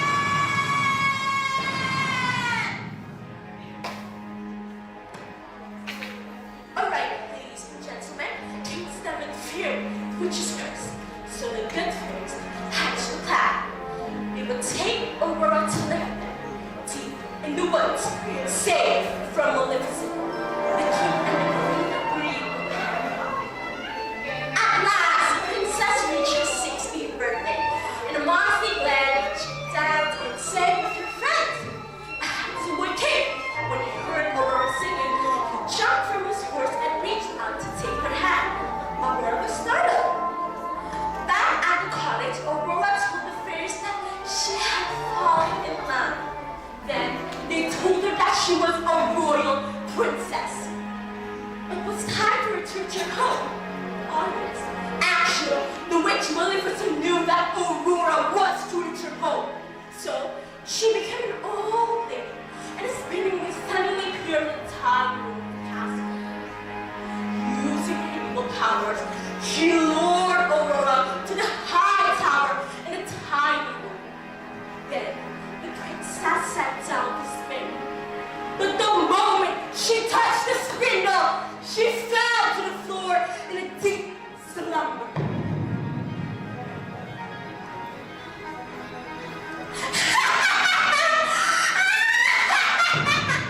Finally, your trick and flawlessly forever!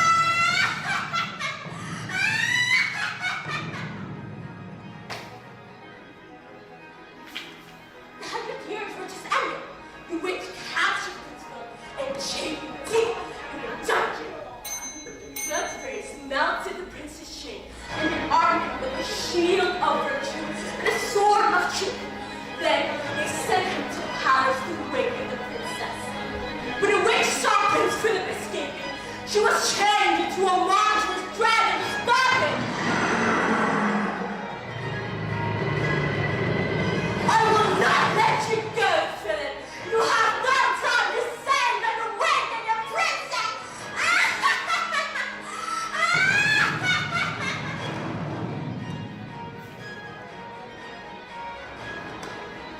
I don't care what you said, old lady. You must pay back everything you have done. Prince Philip then drew his sword to stab the witch. Then Maleficent was no more alive. Finally, she died. Prince Philip raced to the tower and his lovely sleeping. Gently, he kissed her, and Aurora's eyes slowly opened. Finally, they lived happily ever after. Audience, now that is the story of Sleeping Beauty. From the story, we can learn that true love, kindness, and patience will always win over evil and hatred. No matter how tough the person, there will always be a let them go. Thanks for your attention. Wassalamualaikum warahmatullahi wabarakatuh.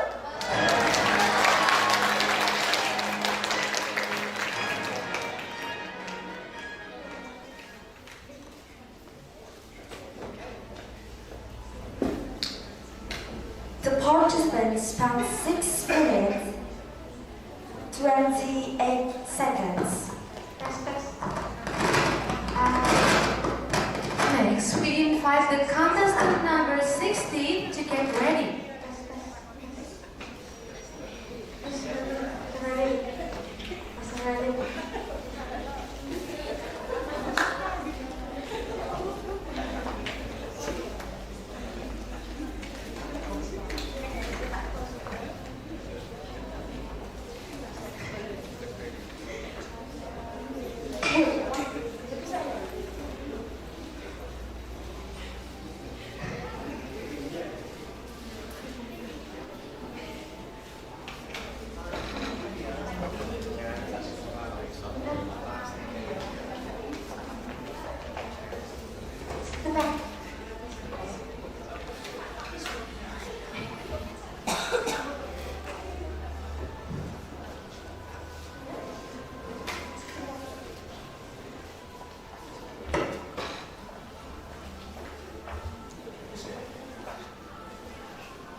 Apakah peserta sudah siap?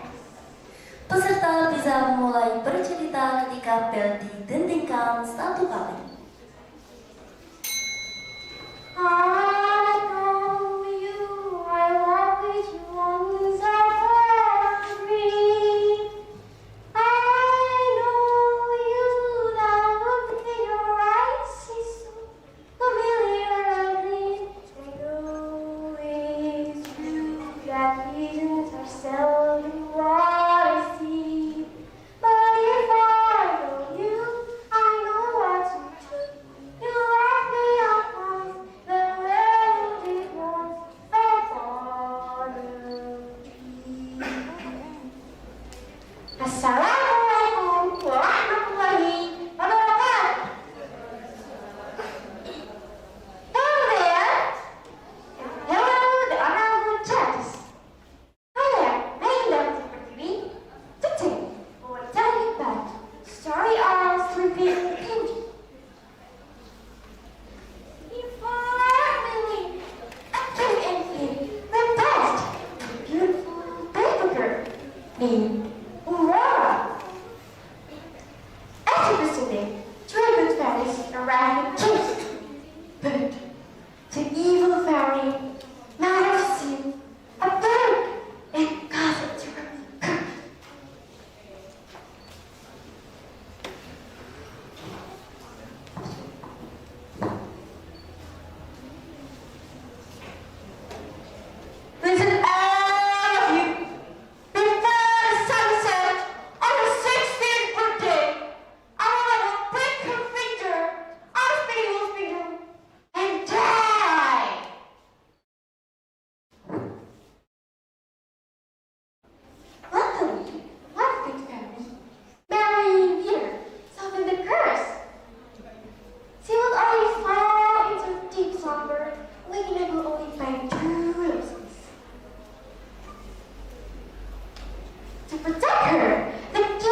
participant spends 4 minutes 41 seconds. Now we invite the contestant number 17 to get ready.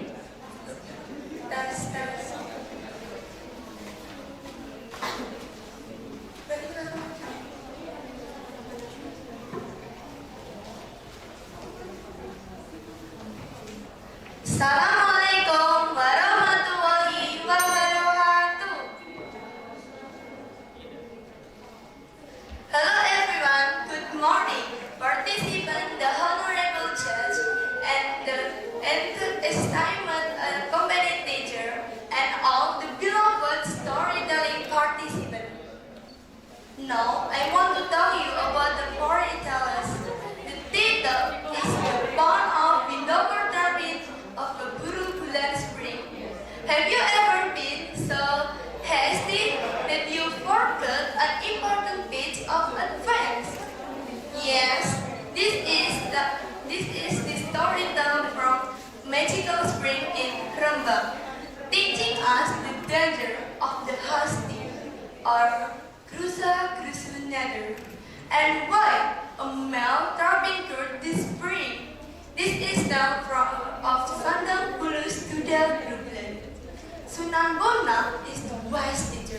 He was accompanied by he was long journeyed to spread his teaching. He was accompanied by his loyal student. The loyal student is Unggul Jati. Unggul Jati was a good young man, but he had one flaw. He was very krusa-krusu, too reckless and hasty.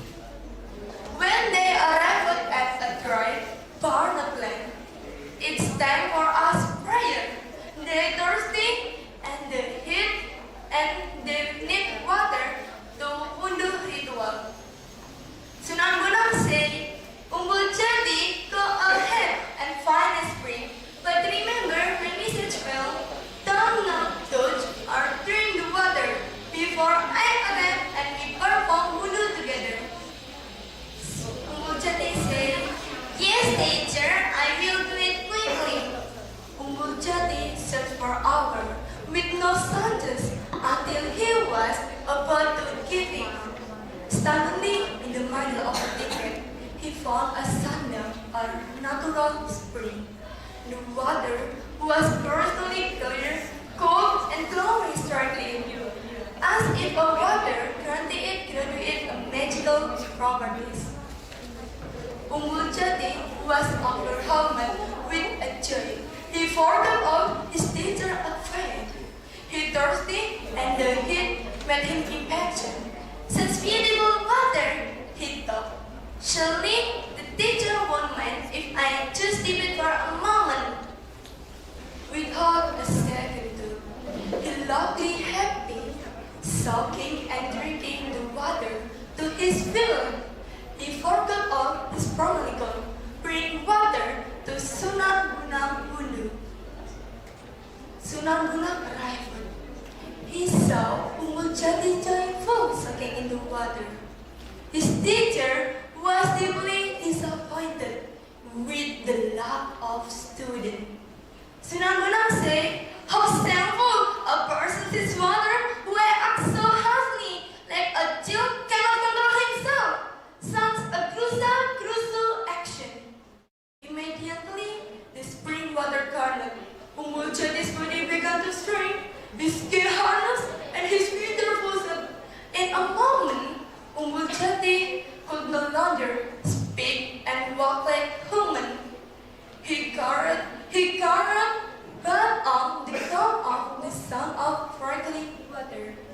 Sunan Bonang said, you will be spring forever. Be a reminder to everyone who come here, not to ask krusa-krusu.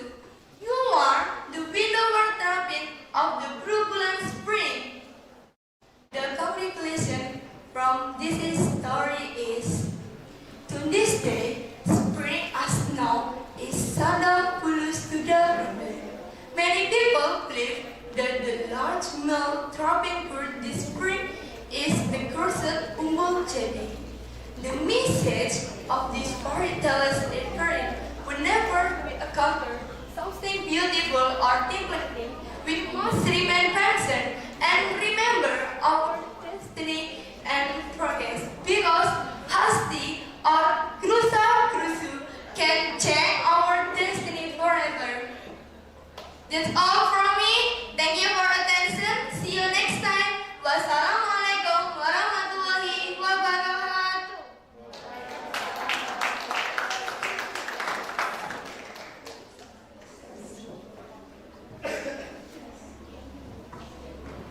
The participants spent 4 minutes 59 seconds.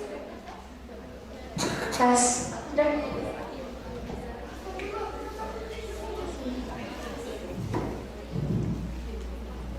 Next, we invite the contestant number 18 to get ready.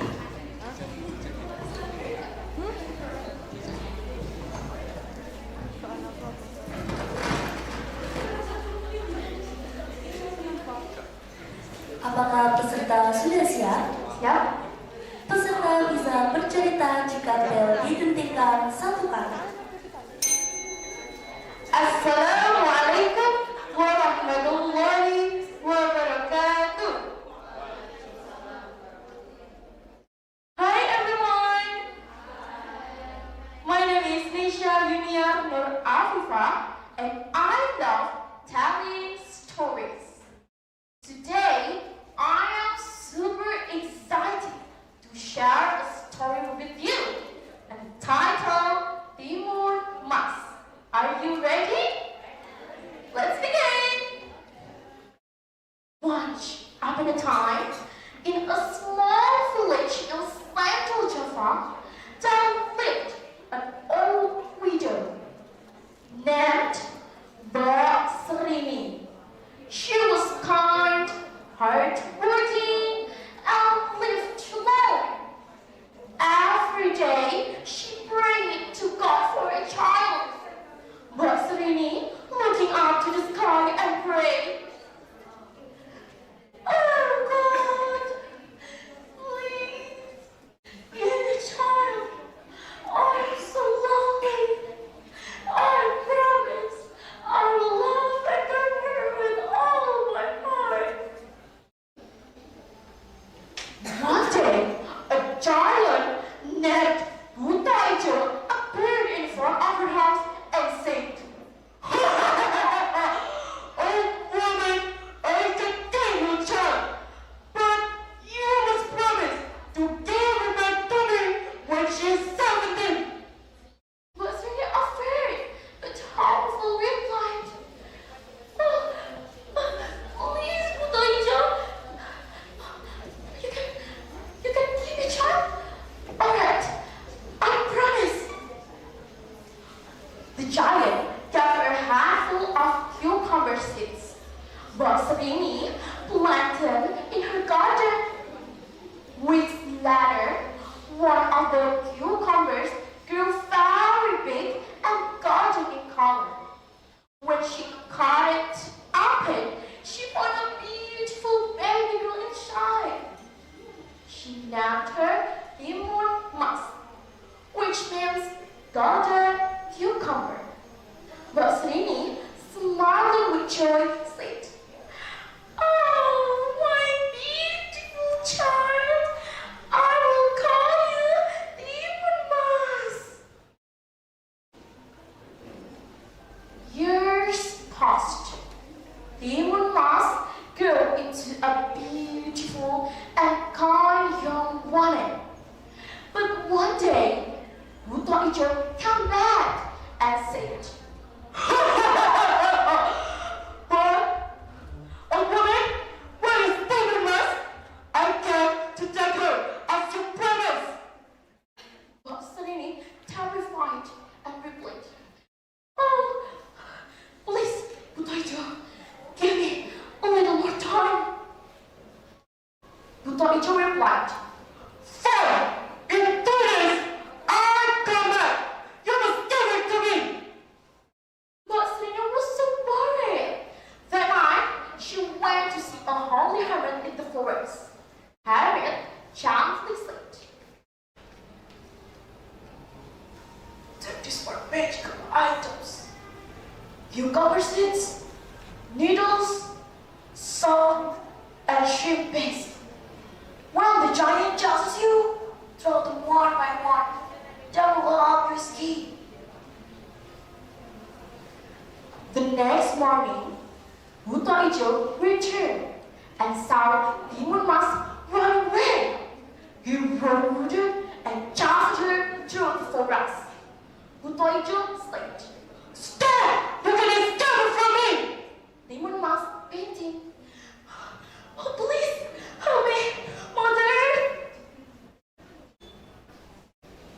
Demon Mask threw the cucumber seeds. Instantly, a huge cucumber full grew as loud on the giant as at them all. But they kept chasing her. Then she threw the needles, which turned into a forest of sharp bamboo. The giant forced his way to rid wounds all over his body. Next, she threw the salt, and suddenly a wide sea appeared between them. Finally, Demon Mask threw the ship pass. It turned into a thick swamp of boiling mud. Buta Ijo screaming, "No! I'm sinking!" The giant sunk into the boat and disappeared forever. Demon Mask was safe. She ran back home to her mother, but Srini crying rejoicingly. "Oh, my dear Demon Mask, thank God you were safe." Demon Mask hugging her mother and replied, "Yes, mother, we are free now." And so, Basrini and Demon Mask lived happily ever after. The people in the village celebrated their bravery and cleverness to generation for generation to come.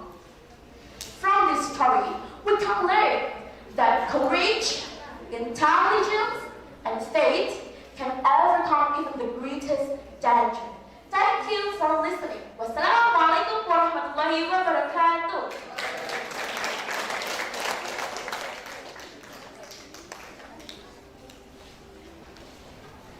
The participants spent 6 minutes 31 seconds.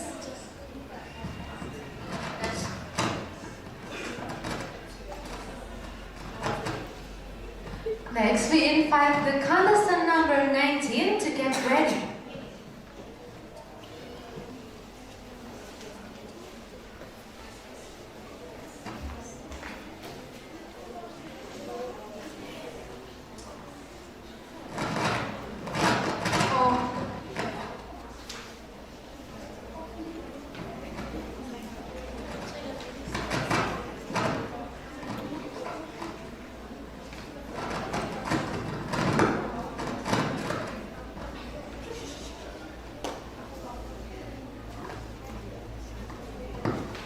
Apakah peserta sudah siap?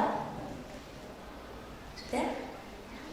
Peserta bisa mulai bercerita ketika bel didentingkan 1 kali. Assalamualaikum warahmatullahi wabarakatuh. My name is Laras Gunung Mahfira Imam. I will tell you the story, The Little Seed That Tripped Off the Sky. Once upon a time, deep inside a quiet forest, there was a tiny seed, smaller than a raindrop, lying under the cold, dark soil. Every night, when the moon shone gently above, the little seed whispered, "One day, I will touch the sky." The other seed around her laughed softly. "Touch the sky? That's impossible. We're the seed. We belong to the ground." But the little seed smiled.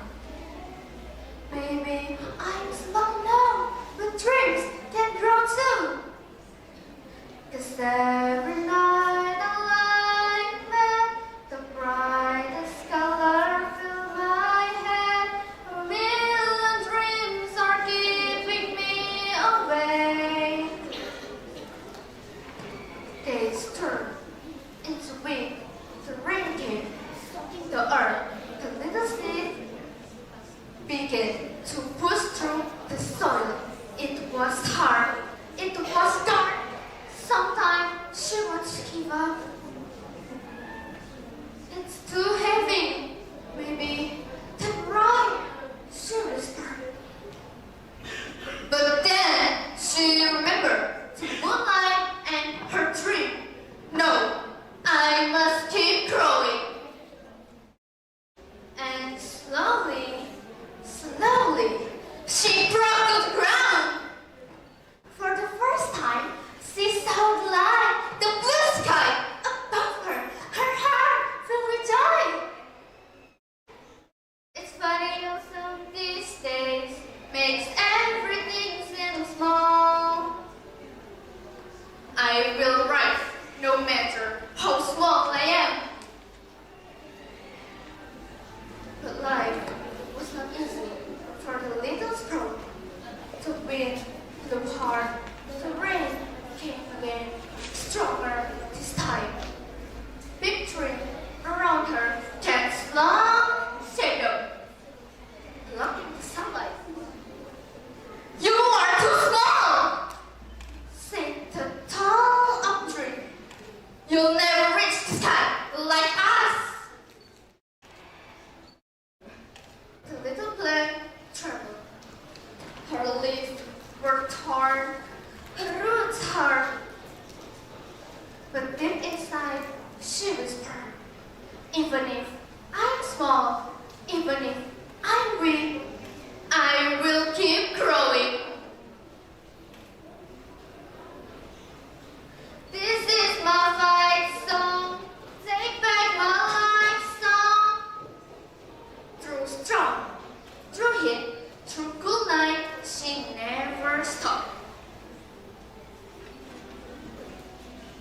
Her root grew stronger, her leaf reached higher. Until one morning, when the sun rose golden and warm, the forest looked out and gasped. There she was. The little seed had become a tall, beautiful tree. Her branches danced in the wind, her leaves sparkled in the sunlight. You raised me up so I can stand on mountains. You raised me up to walk on stormy seas. I made it! I finally touched you! Until one more. No.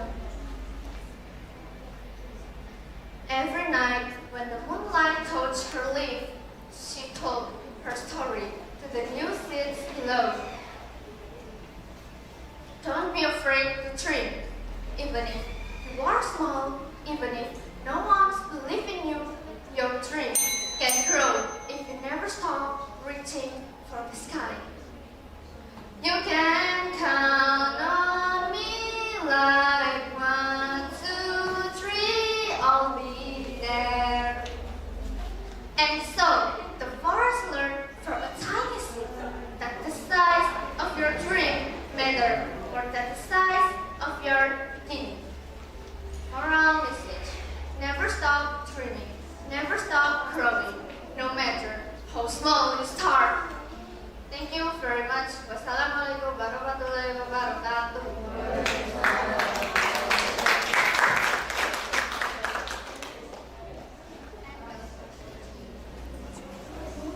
Process. The participant spends 5 minutes 38 seconds.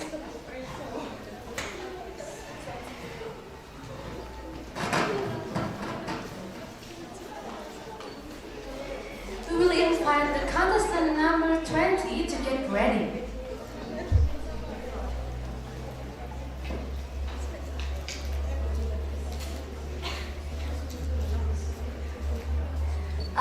peserta sudah siap?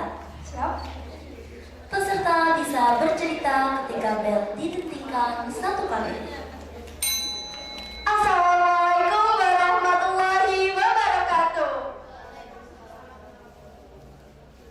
Good morning to honorable judges and all audience. My name is Annabelle Zainasal Widiatmoko.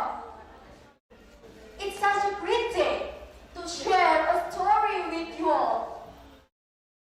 Ladies and gentlemen, have you ever heard about a girl whose skin is as white as snow? Yes, you're right. She is a Snow White. So today, let me tell you her magical story, full of kindness, jealousy, and true love. Please enjoy the story. Once upon a time, in a far-off kingdom, a beautiful princess named Snow White lived with her stepmother, the queen. The queen was jealous of Snow White's beauty and feared that one day she would surpass her. Magic mirror on the wall. Who is the fierce one of all? The queen asked. You are the fierce of them all. The magic mirror replied.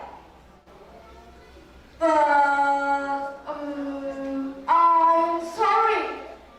But Snow White's beauty will soon surpass yours. The queen's heart was filled with envy, and she ordered the huntsman to take Snow White into the forest and kill her. But the huntsman took pity on Snow White and told her to run away. You are a good girl. We can't bear to kill you. You'd better run away to the forest. Save your life now, run!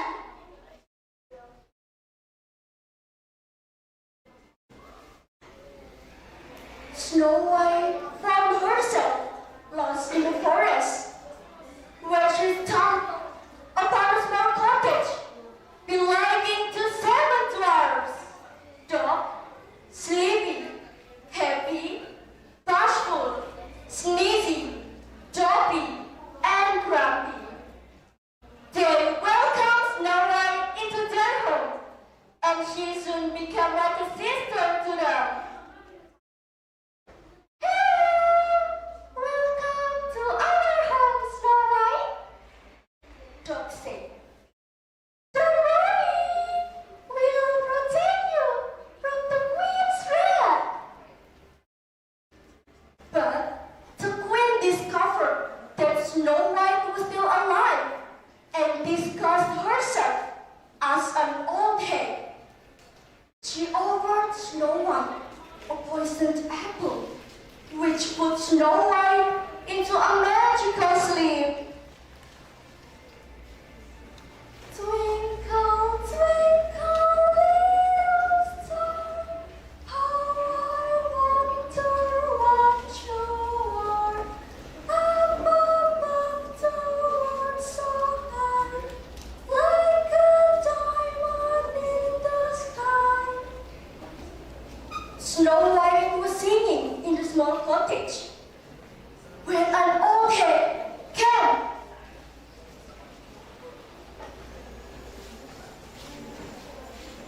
One bite of this apple will make all your dreams come true. The queen said, discussing her voice.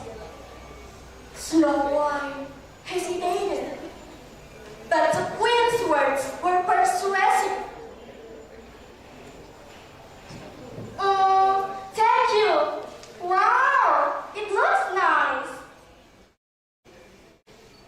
She took a bite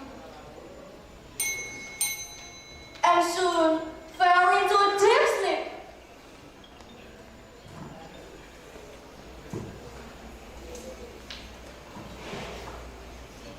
The dwarf discovered the queen's plan and chased her away. They mourned Snow White's apparent demise.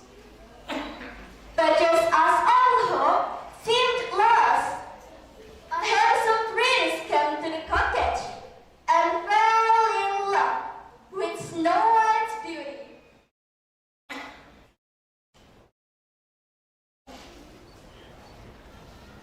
She's the most beautiful woman I've ever seen. The prince said, I must save her. The prince kissed Snow White, breaking the curse, and Snow White arrived. The two fell deeply in love and were married in a grand ceremony. Ladies and gentlemen, the moral message of this story is kindness and courage can overcome even the greatest challenges. True beauty comes from within. And love can conquer all. Thank you for your attention. Wassalamualaikum warahmatullahi wabarakatuh.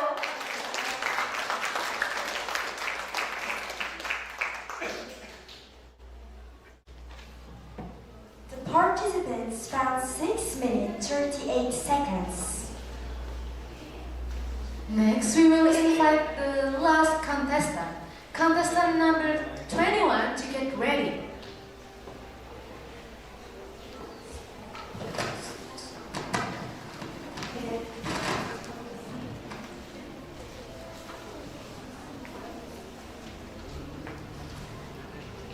Apakah peserta siap?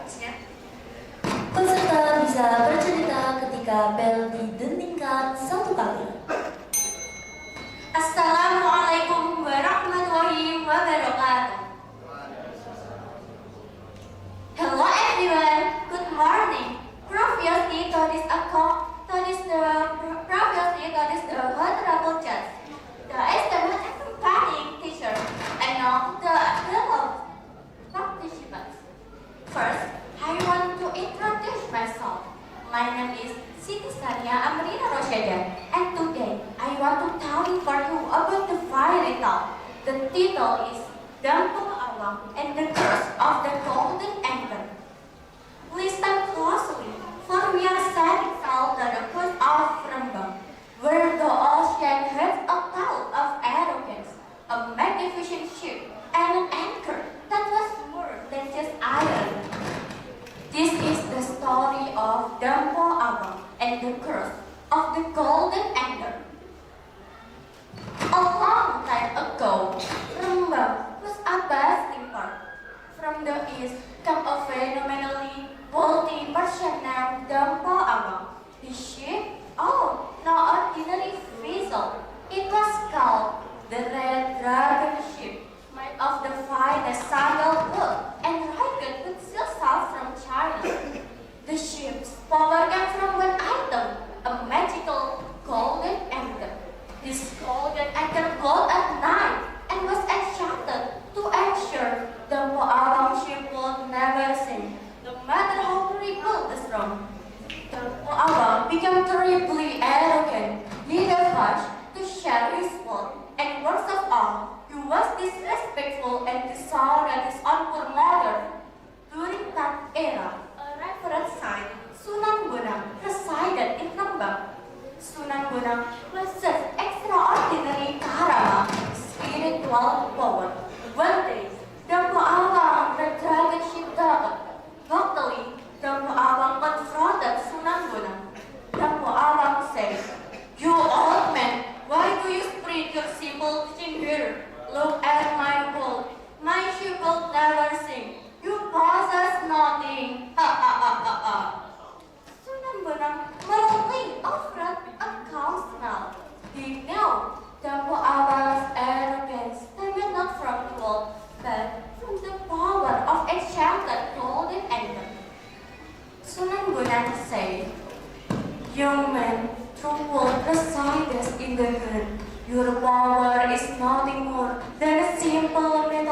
again the false magic.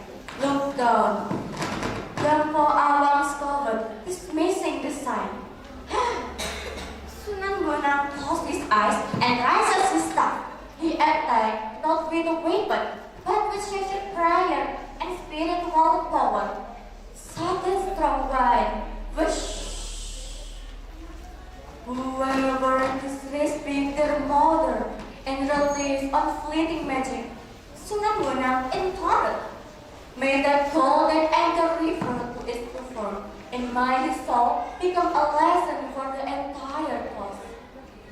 Instantly, at the fire, the golden anger began to shake violently. Its golden sheen faded, and in the blink of an eye, the golden anchor transformed into a giant black stone anchor.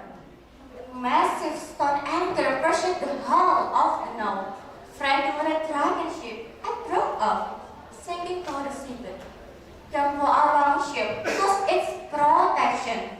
The Rembang Sea, enraged by Dampo Awang hurt, immediately conjured a violent storm. The red dragon ship was smashed to pieces. Dampo Awang drowned along with his ship and his arrogance. Today, near the coast of Rembang, one can still see the giant black stone anchor. It is the remnant of Dampo Awang first golden anchor. The people of Rembang say the fragments of the ship that Kerem, Onseng, and Justin Kemamba unfolded become the source of the name Rembang. Arrogance and greed will lead to destruction, while humility and gratitude will bring safety and happiness. That's all from me. Thank you so much for your attention. Wassalamualaikum warahmatullahi wabarakatuh.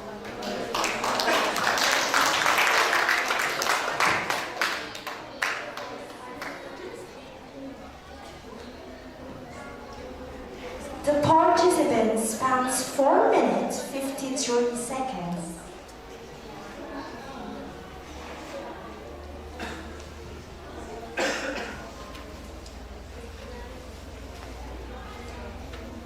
Wow, each contestant are performed so well today. Yes, I agree. You know, every story feels like taking us to a different world. One moment we're in a forest, and the next we're in a castle. That's the magic of storytelling. It can take us anywhere with just word and imagination. Okay, please give us 30 minutes for the judges to discuss the winners. Para hadirin, tamu undangan dan juga para peserta bisa ke buzzer di bawah atau bisa bernyanyi bersama yang akan dinyanyikan oleh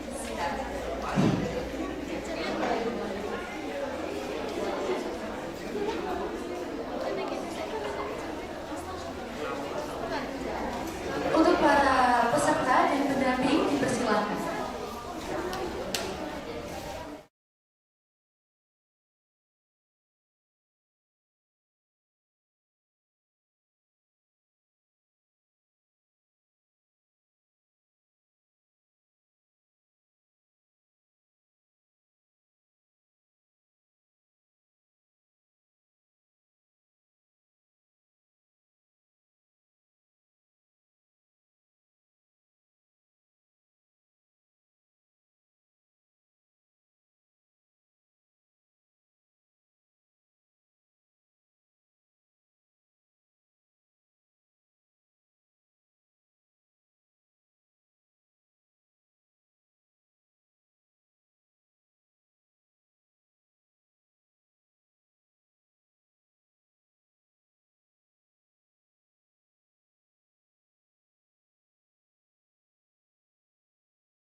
all been waiting for has finally arrived. The announcement of the winners! Yes, now let's take a look at the screen together.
Maybe, but only if you're one of the judges.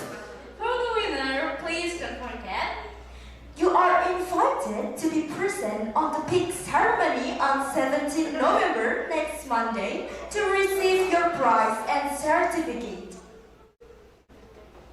Ladies and gentlemen, we've reached the end of today's wonderful event. on behalf of the committee, we'd like to thank our judges, teachers, and all participants for making today such a meaningful and joyful experience. We hope this competition inspires everyone to keep learning, keep speaking confidently, and keep sharing stories that touch people's hearts. Let's close this event by saying Hamdalah together. Alhamdulillahirabbil alamin. Thank you for your kind attention and great enthusiasm throughout today. Wassalamualaikum warahmatullahi wabarakatuh.